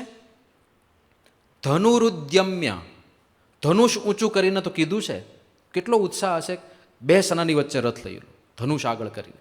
પણ એ જ ધનુષ જ્યારે હાથમાંથી સરી પડ્યું, જ્યારે અર્જુન રથની પાછળ જઈને બેસી ગયા, મારે નથી લડવું, ત્યારે કૃષ્ણ ભગવાન ઊભા હતા, જેમના પ્રત્યે એને હેત પણ હતું, આદર પણ હતો, અને આ બાજુ યથાર્થ માર્ગદર્શક પણ હતા. તો વાંધો ના આવ્યો. તો એવા સત્પુરુષમાં પ્રીતિ થાય તો યુવાનો પાછા વળે. એક ઉપાય એ છે. એની સાથે સાથે બીજો ઉપાય છે મોટિવેશન. સતત માર્ગદર્શન અને પ્રેરણા એનું વાતાવરણ આજુબાજુ બિલ્ડ કરવું પડે તો આ યુવાનો પણ પાછા વળી શકે છે. ઘણીવાર આ વાતાવરણ જોઈને નિરાશા છવાઈ જાય કે આમાં કોઈ વિકલ્પ જ નથી, આને છંછેડા એમ જ નથી, આને કંઈ કહેવાય એમ જ નથી. પણ જો મોટિવેટેડ હોય માણસ તો એની આભા જુદી હોય. આપણે છેલ્લા 2 વર્ષથી એક કોર્સ શરૂ કર્યો છે સંસ્થાએ, IPDC, કદાચ અમુકે નામ સાંભળ્યું હશે. કોલેજની અંદર આ કોર્સ ચાલે છે. આખું નામ છે ઇન્ટિગ્રેટેડ પર્સનાલિટી ડેવલપમેન્ટ કોર્સ. હવે અત્યારે આખું યુવા સમાજ, હમણાં જે આપણે સમસ્યા વર્ણવી એમાં સંપડાયેલો જ છે. એટલે આ કોર્સ દ્વારા જે ટાર્ગેટ ઓડિયન્સ છે એ બધા એ યુવાનો જ છે જે આ પરિસ્થિતિમાંથી પસાર થઈ રહ્યા છે. એ લોકોએ આ કોર્સમાં બીજું કાંઈ પ્રાપ્ત ના કર્યું. શું પ્રાપ્ત કર્યું? સામે મોટિવેશન મળ્યું. એ કોર્સમાં જુદા જુદા વિષયોને લઈને ડિસ્કોર્સિસ છે. પણ એ મોટિવેશનથી કેટલો મોટો ફરક પડ્યો, એક નાની વિડીયો બનાવી છે 3 મિનિટની, એ આપણે જોઈએ. એ વખતે હું એડિક્ટેડ હતો, સિગરેટ પીતો હતો. પહેલા મને બહુ જ સ્ટેજ ફિયર હતો. પહેલાં હું એવો હતો કે મારી સાથે કોઈ બી કંઈ બી ખરાબ કરે તો હું એવું રાખતો હતો કે આને મારો ટાઈમ આવશે ત્યારે જોઈ લઈશ. સ્ટડી કરતા હોય કે હોમવર્ક કરતા હોય ત્યારે ટીવી ચાલુ જ જોઈએ, બાકી કંઈ યાદ ના રહીએ કે એવું પરિસ્થિતિ હતી. મોડું ઉઠવાની ટેવ હતી. હું કોઈ પણ જગ્યાએ કોઈ પણ સમય પર પહોંચી નહોતો શકતો. વાંચવા બેસતો તો મને ફોકસ ને કન્સિસ્ટન્સી અને કંઈ સૂઝતું જ નહોતું. I was already facing some difficulties in my life regarding my health situations, some social interactions and anxiety related to exams and stuff. મને પહેલાં ઓનલાઈન ગેમિંગ્સનું ઘણું એડિક્શન હતું. હું સતત કલાકોના કલાકો ગેમ રમ્યા કરતો હતો. I used to get angry on small things with my family members. I was very afraid from failures. I waste a lot of time in useless things such as smartphone and Instagram and any other social media. अगर मैं आपको कहूँ तो सुबह 5 बजे मेरा सोना होता था और शाम को 4 बजे मेरा उठना. It was totally destroyed.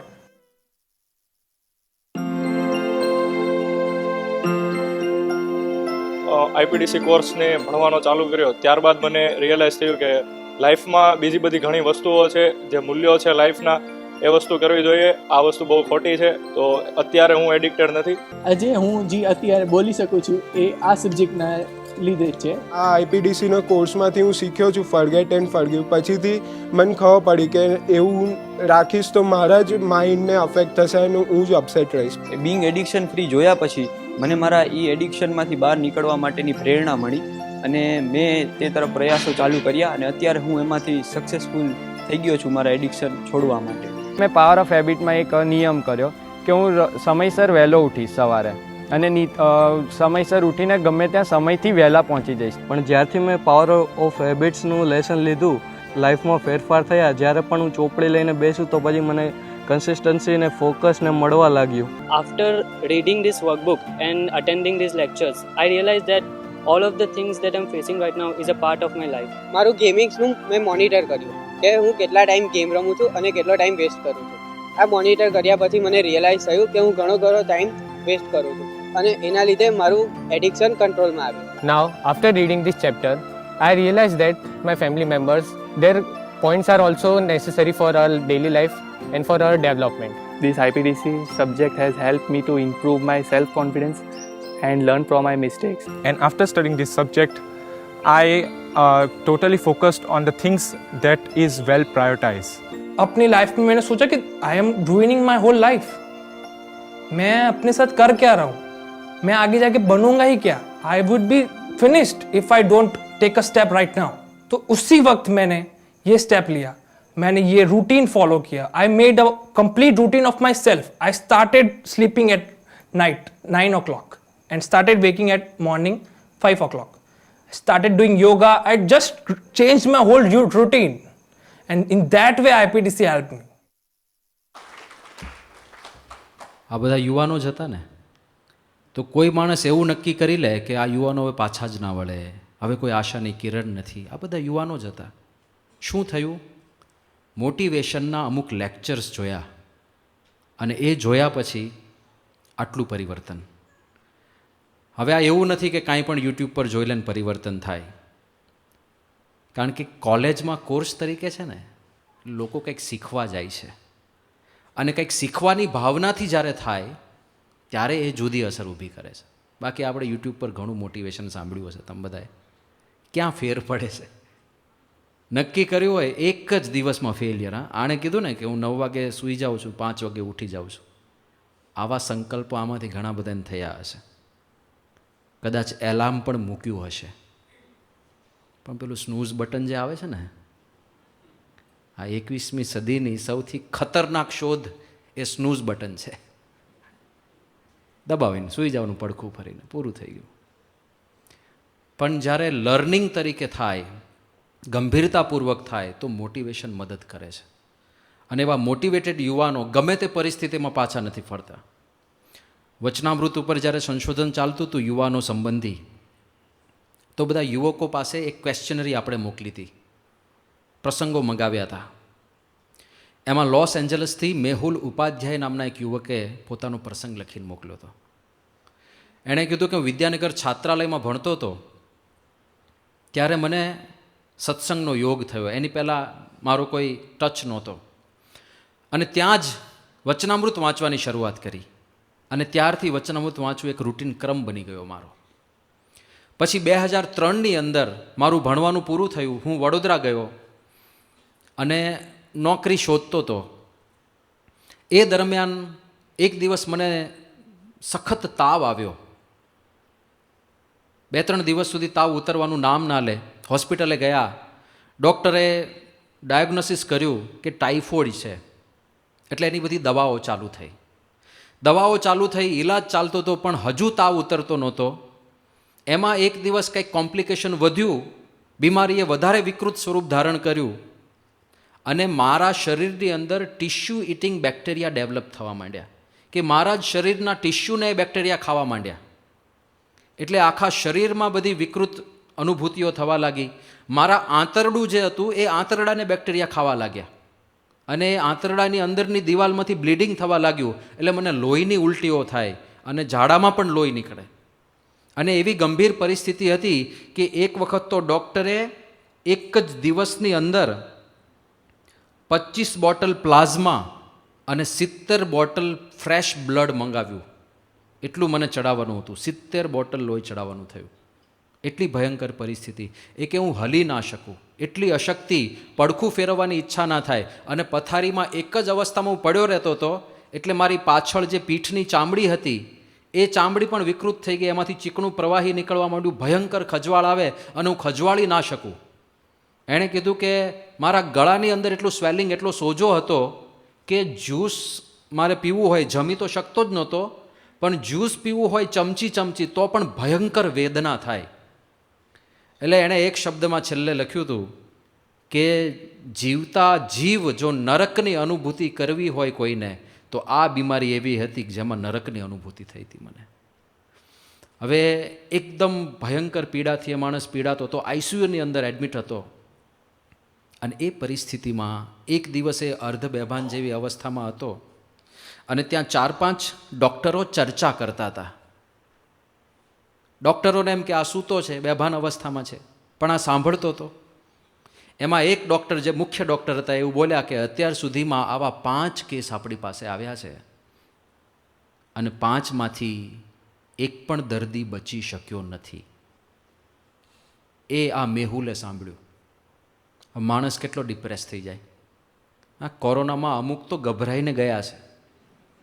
હોસ્પિટલમાં બધા એકસાથે એડમિટ થયેલા હોય, જોવે કે ભાઈ ડાબી બાજુવાળા ગયા, જમણી બાજુવાળા ગયા, હવે આ કાલે આપણો જ વારો છે.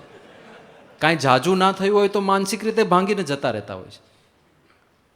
તો ડૉક્ટરે એવું જ્યારે કીધું કે 5 કેસ આવ્યા છે, અને એમાંથી એક પણ બચ્યો નથી, એટલે કોઈ પણ માણસ ડિપ્રેશનમાં આવી જાય ને કે હવે જિંદગી પૂરી થઈ ગઈ, અને આ હજી તો યુવાની શરૂ થઈ છે, હમણાં તો કોલેજ પૂરી કરી, હવે તો શરૂ થાય છે બધું. એમાં આવા સમાચાર આવ્યા. પણ મેહુલે એવું લખ્યું હતું કે આ પરિસ્થિતિમાં પણ મને લેશ માત્ર ચિંતા ના થઈ. એનું કારણ છે વચનામૃત. મોટિવેશન ગમે ત્યાંથી મળી શકે. સારું શાસ્ત્ર વાંચો, એમાંથી પણ તમે મોટિવેટેડ થાઓ. તો કે વચનામૃત કે હું જ્યારે બીમાર પડ્યો, આઈસીયુમાં મને ખસેડવામાં આવ્યો, ત્યારે મેં મારા ફાધરને કીધું હતું કે વચનામૃત મારા માટે લઈ આવજો. એ લઈ આવ્યા, પણ સ્ટાફે એવું કીધું કે ભાઈ આઈસીયુમાં બુક્સ અલાઉડ નથી. એટલે પછી મારા પિતાશ્રી એવું પૂછ્યું કે બુક્સ નહીં તો કાંઈ નહીં, થોડા પેજીસ હું લઈ જઈ શકું? તો કે હા, એનો વાંધો નહીં, એ આપણે બધી પ્રોસેસ કરીને એને સ્ટરીલાઇઝ કરીને લઈ જવા દઈશું. તો આણે કીધું કે મેં સિલેક્ટેડ વચનામૃત મારા ફાધરને કીધા કે મને મધ્યનું 13મું, પ્રથમ 27, પ્રથમ 18, અંત્ય 2 આ 4 વચનામૃતની પ્રિન્ટઆઉટ કાઢીને આપી જાઉં, હું આ 4 વાંચે રાખીશ. તો આ તો પહેલાં તો વચનામૃતમાં આટલી રુચિ હોય તો આ બધા યાદ હોય, બાકી તો મધ્ય 13 શું હશે ખબર નહીં, કંઈક હશે કંઈક. અને ખબર હતી કે મારે કયા વચનામૃત અત્યારે જોઈએ છે.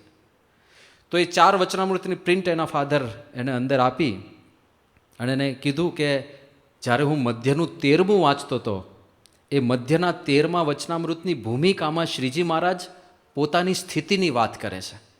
એમાં શ્રીજી મહારાજ એવું કહે છે કે મારે સહજ સ્વભાવે એમ વર્તે છે, જે શ્રીજી મહારાજ પોતાની સ્થિતિની વાત કરે છે કે આ સંસારને વિશે જે અતિરૂડો શબ્દ, અતિરૂડો સ્પર્શ, અતિરૂડો ગંધ તથા અતિરૂડો રસ તથા અતિરૂડું રૂપ, એ જે પંચ વિષય તેમાં હું મારા મનને બાંધવાને ઈચ્છું તો પણ નથી બંધાતું ને એમાં અતિશય ઉદાસ રહે છે. અને એ જે સારા પંચ વિષય તથા નરસા પંચ વિષય એ બેય સમ વર્તે છે, અને રાજા તથા રંક તે પણ સમ વર્તે છે. શ્રીજી મહારાજને કેવી સમતા છે એની વાત છે કે મહારાજ કે સામે રાજા આવે કે રંક આવે મારા માટે સમ છે. પછી મહારાજ કહે છે ત્રિલોકીનું રાજ્ય કરવું તથા ઠીકરું લઈને માંગી ખાવું એ પણ સમ વર્તે છે, અને હાથીને હોદે બેસવું તથા પગપાળા ચાલવું તે પણ સમ વર્તે છે, અને કોઈક ચંદન તથા પુષ્પ તથા સારા વસ્ત્ર તથા ઘરેણાં ચડાવે તથા ધૂળ નાખે એ બંને સમ વર્તે છે. તથા અને કોઈક માન આપે તથા કોઈક અપમાન કરે તે બે પણ સમ વર્તે છે. તથા સોનું, રૂપું, હીરો તથા કચરો તે બે પણ સમ વર્તે છે. અને આ હરિભક્ત બહુ મોટો છે અને આ હરિભક્ત નાનો છે એમ પણ નથી જણાતું, બધા હરિભક્ત સરખા જણાય છે. અને મારા અંતઃકરણને વિશે તીવ્ર વૈરાગ્ય વર્તે છે તેનો પણ ભાર નથી જણાતો. અને મારે વિશે સદ્ધર્મ છે તેનો પણ ભાર નથી જણાતો. તથા મારે વિશે જ્ઞાન છે જે હું બ્રહ્મ છું તેનો પણ ભાર નથી જણાતો. આ શબ્દ એણે વાંચ્યા અને તરત હવે આ શબ્દને આની બીમારીને આમ કંઈ સંબંધ દેખાતો નથી, પણ એને વિચાર શું આવ્યો કે આ મારા ઈષ્ટદેવ છે જેને બધું સમાન છે. હાથીના હોદે બેસવું કે ઠીકરું લઈને શું ત્રિલોકીનું રાજ્ય કરવું અને ઠીકરું લઈને માગી ખાવું એ બંને સમાન છે. એ મારા ઈષ્ટદેવ છે જેમને ધર્મનો ભાર નથી, જેમને જ્ઞાનનો ભાર નથી, વૈરાગ્ય ભક્તિનો કોઈ ભાર નથી. એવા ઈષ્ટદેવનો જ્યારે હું ભક્ત છું અને મને થોડી અમથી શરીરમાં બીમારી આવી છે, એનો ભાર રાખીને હું દુઃખી થાવ તો મારું ભક્તપણું લાજે. આવો વિચાર આવ્યો સ્વામી. ત્યારથી આ એક જ વચનામૃતે મને એટલી બધી આંતરિક રીતે શક્તિ આપી દીધી, પછી મને કોઈ બીક જ નહોતી. જે શરીરનું થવું હોય તે થાય, ભગવાન અને સંત મળ્યા છે, મને કોઈ વસ્તુનો ભાર નહોતો. તો આ બાજુ ડૉક્ટર ચર્ચા કરે છે કે કદાચ આ છોકરો પણ મૃત્યુ પામશે, કારણ કે 5 કેસ આવ્યા, એ બધા ખલાસ થઈ ગયા છે. તો આને લેશ માત્ર ચિંતા નહોતી થઈ. મોટિવેશન, યોગ્ય જગ્યાએથી જો સાચું મોટિવેશન પ્રાપ્ત થયું હોય તો ક્યારેય વાંધો ના આવે. એટલે એ બહુ અગત્યની વસ્તુ છે. આ જ પુસ્તક દરમિયાન બીજો એક પ્રસંગ આવેલો. જયમીન પટેલ, તિથલ પાસે ભૂમા પારડી ગામ, ત્યાંનો આ વિદ્યાર્થી, એણે લખ્યું હતું કે 2017માં મને DDIT નડિયાદમાં એડમિશન મળ્યું.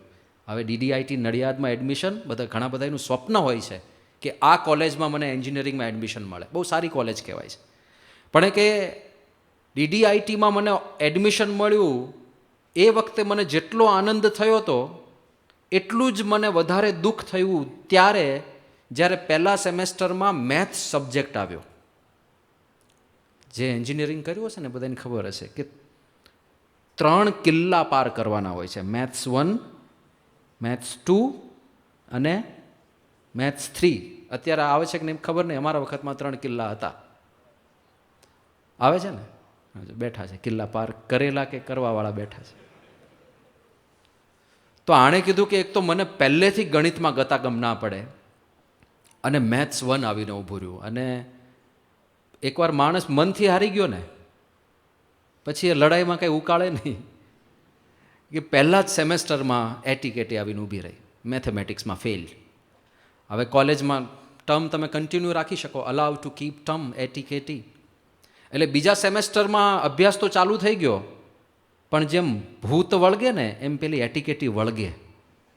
સતત ચિંતા રહે, કારણ કે બીજા સેમેસ્ટરના જે 5 કે 6 સબ્જેક્ટો હોય એ તો ક્લિયર કરવાના જ, પણ પેલું પૂછડું લબડે છે ને એ વધારે ભારરૂપ લાગે મેથ્સ 1નું. એટલે એટલું ટેન્શન.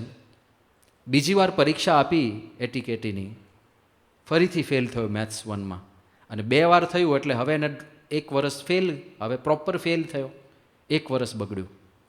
અને કે હું એટલો ઉદાસ થઈ ગયો હતો, કારણ કે હજી તો મેથ્સ 1 હતું. હવે 1માં જ આ હાલત હોય તો 2, 3માં તો આપણું શું થશે? એટલે ભલે DDITમાં ચાન્સ લાગ્યો, પણ આપણું કેરિયર બરબાદ, હવે કશું જ થવાનું નથી. અને કે આવી એક મેન્ટાલિટીથી મારી, હું હારીને થાકીને બેસી ગયો હતો કે એન્જિનિયરિંગ આપણા માટે નથી. એવા સંજોગોમાં હું એક દિવસ નિયમનું વાંચતો હતો અને મધ્યનું 33મું વચનામૃત મારે વાંચવામાં આવ્યું, જે હું રૂટીનમાં વાંચતો જ હતો.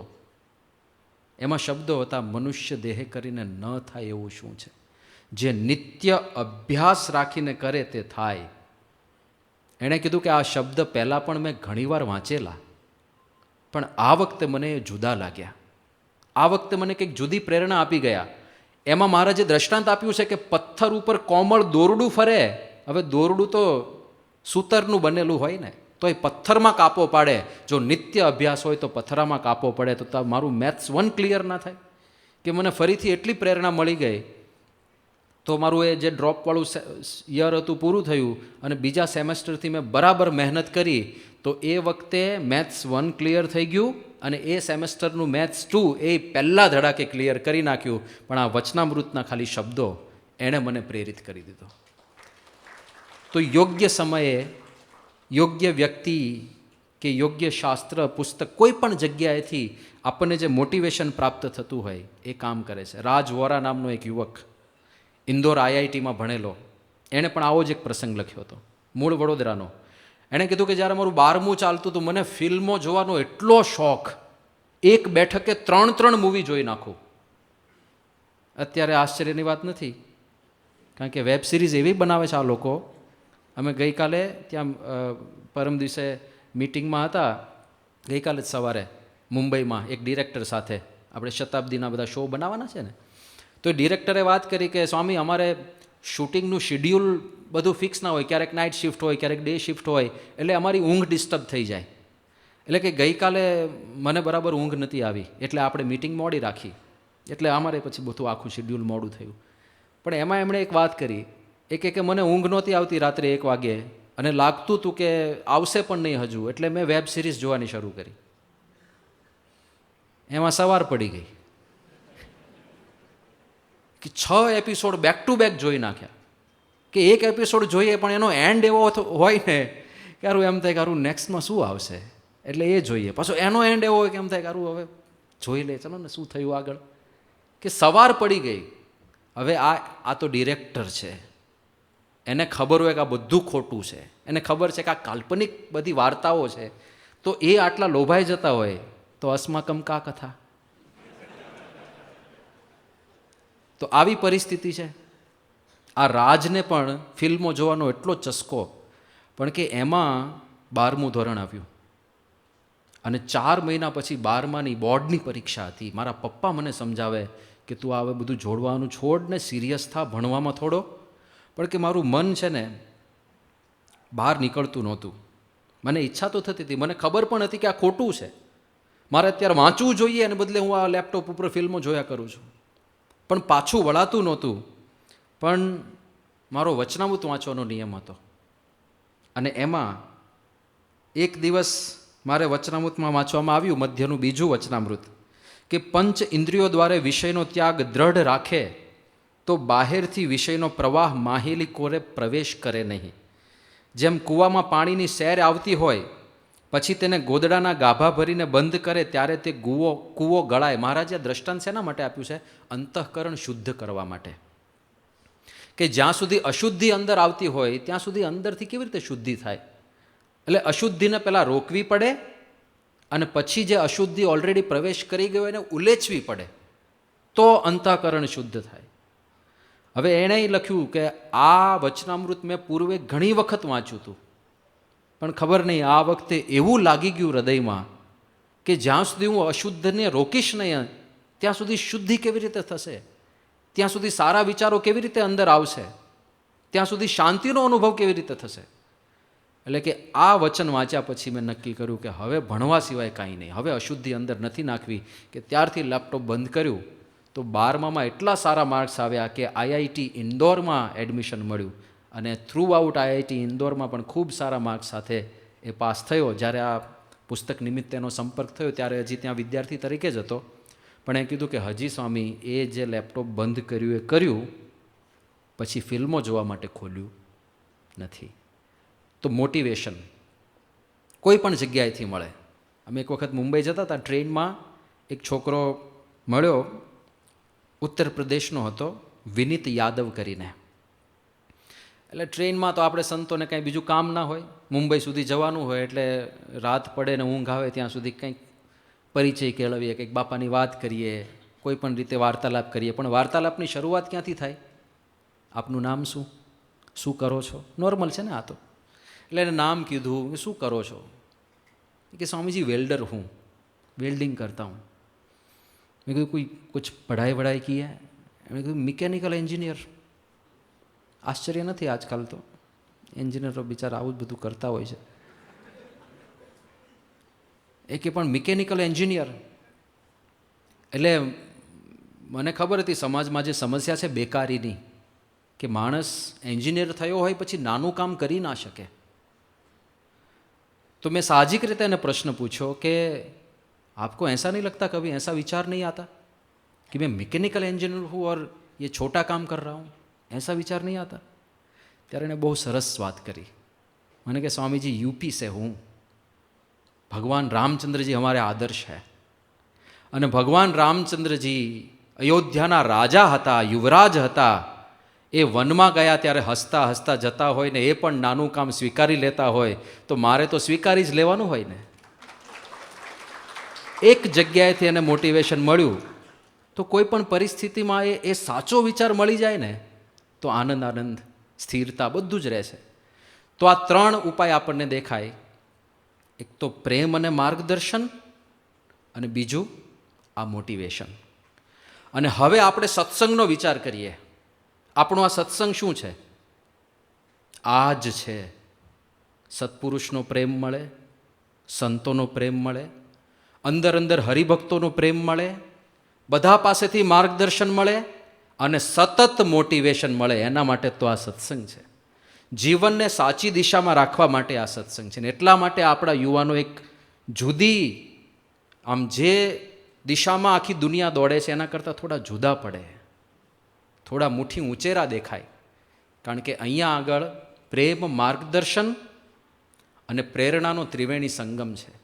એ આપણો સત્સંગ છે. એટલે આ સત્સંગ એક જ આવે તો આ બધું ઓટોમેટિક આવી જાય. આ જ ઉપાય દેખાય છે, બીજો કોઈ ઉપાય નથી. અને મોટિવેશનનું કેવું છે કે ઘણીવાર ટેમ્પરરી ઇફેક્ટ હોય. એક થોડું જોયું અને વિચાર આવી ગયો કે આ કરવું છે, પણ લાંબુ ટકે નહીં. એ રિસર્ચ કરવાનો બીજો વિષય છે પાછો. આ પહેલાં માણસે ઇન્ટરવ્યૂ આપી દીધો કે મેં 9 બજે સો જાતા હું, 5 બજે ઉઠ જાતા હું, પણ કેટલું લાંબુ ચાલ્યું એ વિચારવું પડે. તો લાંબુ ચલાવવા માટે શું? કોન્સ્ટન્ટ મોટિવેશન, સતત મોટિવેશનનું વાતાવરણ જોઈએ. એટલે જ તો દર રવિવારે રવિ સભા, એટલે જ તો દર અઠવાડિયે અઠવાડિક સભા. કોન્સ્ટન્ટ મોટિવેશન જોઈએ. કારણ કે પૂછલેલ ઢોર જેવું હોય, ટેકા અડાડે ત્યાં સુધી ઊભું રહે, ટેકા ખેડવી લો એટલે બેસી જાય. તો સતત ટેકો જોઈએ. એ સતત ટેકો મળી રહે, સતત પ્રેરણા, સતત માર્ગદર્શન, એના માટે આ આખી સત્સંગ સભાઓ, રવિ સભાઓ, યુવા સભાઓ એનું આયોજન છે. તો સત્સંગ, આ એક આધ્યાત્મિક વાતાવરણ, એ એક જ ઉપાય આ યુવા પેઢીને સાચી દિશા બતાવવા માટે આપણને દેખાય છે. અને આ 3 જે મુદ્દા કીધા, પ્રેમ, માર્ગદર્શન અને પ્રેરણા, એ તો આપણે થોડું આધુનિક રીતે લીધું. હવે આનું શાસ્ત્રીય સ્વરૂપ એક જોઈએ તો શ્રીજી મહારાજે કીધું છે જીવનમાં કઈ કઈ વસ્તુ અસર કરે છે. પ્રારબ્ધ એક તો છે, જે આપણે બેઝિક કંઈક લઈને આવ્યા છીએ. બધા એનો કંઈક ને કંઈક સ્વભાવ ને નેચર હોય, એ પ્રારબ્ધ છે. કોઈક નાનપણથી ગુસ્સાવાળા હોય, વાતે વાતે ગુસ્સો થઈ જતો હોય. કોઈક એકલા ઠંડા હોય ને, એટલા ઠંડા, આમ બ્રહ્માંડનો પ્રલય થાય તોય પ્રલય થઈ ગયો, શાંતિથી જ બેઠા હોય. એ બધું પૂર્વ સંસ્કારને આધારે છે. તો ચલો, એ એક લેવલ, બેઝિક લેવલ છે, એ આપણા હાથમાં નથી. પણ શ્રીજી મહારાજ કે બીજા એક વેરિયેબલ્સ છે જે આપણા હાથમાં છે. કયા? દેશ, કાળ, ક્રિયા, સંગ, શાસ્ત્ર, મંત્ર, દીક્ષા અને ધ્યાન. આ 8 વસ્તુ એ પૂર્વ કર્મ પ્રારબ્ધ જેટલી જ પ્રભાવશાળી છે. દેશ, ક્યાં રહીએ છીએ એનું સિલેક્શન. બીજું કાળ, કેવો કાળ પ્રવર્તે છે. તમે એવા પ્રદેશમાં જાઓ જ્યાં દુષ્કાળ હોય તો તમારે સહન કરવાનું થાય જ. એવા પ્રદેશમાં જાઓ જ્યાં સુકાળ હોય તો સહેજે સહેજે બધો લાભ મળે. દેશ, કાળ, ક્રિયા, ક્રિયાનો અસર, ક્રિયા નસીબને પણ ફેરવી શકે. એટલા માટે જ ને આ બેલેન્સ છે બધું. કારણ કે નસીબમાં લખ્યું હશે પાસ થઈશું, બાકી નહીં થઈએ, વાંચવાની શું જરૂર છે? નસીબ કામ કરે છે, પણ નસીબ એકલું કામ નથી કરતું. ક્રિયા જો પ્રોપર થાય તો નસીબને પણ ઓવરકમ કરી શકાય છે. તો ક્રિયા અગત્યની છે, મહેનતથી ફેર તો પડે છે. સંગ, ગુણાતીતાનંદ સ્વામી કે સંગ સૌથી વધારે બળવાન છે. તો અહીંયા આપણને તો એ જ તો મળે છે, સારો સંગ મળે છે, સારી ક્રિયા કરવાની પ્રેરણા મળે છે. અને દેશકાળ, ક્રિયા, સંગ, શાસ્ત્ર, મંત્ર, દીક્ષા, ધ્યાન બધું સારું રાખવાનું પ્રોપર માર્ગદર્શન મળે છે. શાસ્ત્ર, શું વાંચીએ છીએ એનો બહુ મોટો પ્રભાવ છે આપણા ઉપર. મંત્ર, કયા મંત્રનું રટણ કરીએ છીએ, આ તો એક આધ્યાત્મિક વસ્તુ છે, પણ આપણો જીવન મંત્ર શું છે એ પણ અસર કરે છે. દીક્ષા, ગુરુ કોને બનાવ્યા છે. અને ધ્યાન, ધ્યાનને મોડર્ન રીતે લેવું હોય તો ધ્યેય, અને આ આધ્યાત્મિક રીતે લેવું હોય તો ઈષ્ટદેવ, તમે કોનું ધ્યાન કરો છો. આ બધી વસ્તુ આપણા જીવન ઉપર પ્રભાવ પાડે છે. આ 8 પેરામીટર એ આપણા હાથમાં છે પાછા. એ જો કંટ્રોલ કરી શકીએ તો આપણે ભલે યુવાન હોઈએ, તો ભલે ગમે તેટલા ડિસ્ટ્રેક્શન્સ આજુબાજુ હોય, ગમે તેટલા પ્રલોભનો હોય, તો પણ આપણે સુરક્ષિત રહી શકીએ. અને આ 8 અનુકૂળ થાય એવું વાતાવરણ આપણને સત્સંગમાંથી પ્રાપ્ત થાય છે. તો એવો સત્સંગનો યથાર્થ ઉપયોગ કરીને આપણે યુવાન અવસ્થામાં પણ આ બધા પ્રલોભનોની વચ્ચે ડિસ્ટ્રેક્ટ થયા વગર, કોઈ પણ જગ્યાએ ભ્રમમાં પડ્યા વગર, કોઈ પણ જગ્યાએ ફંટાઈ ગયા વગર યથા યોગ્ય રીતે આપણી યુવાનીનો સારામાં સારો ઉપયોગ કરીને જીવનમાં સિદ્ધિઓ હાંસલ કરી શકીએ, એ જ મહારાજ સ્વામીના ચરણોમાં પ્રાર્થના. શ્રી સ્વામિનારાયણ ભગવાનની જય.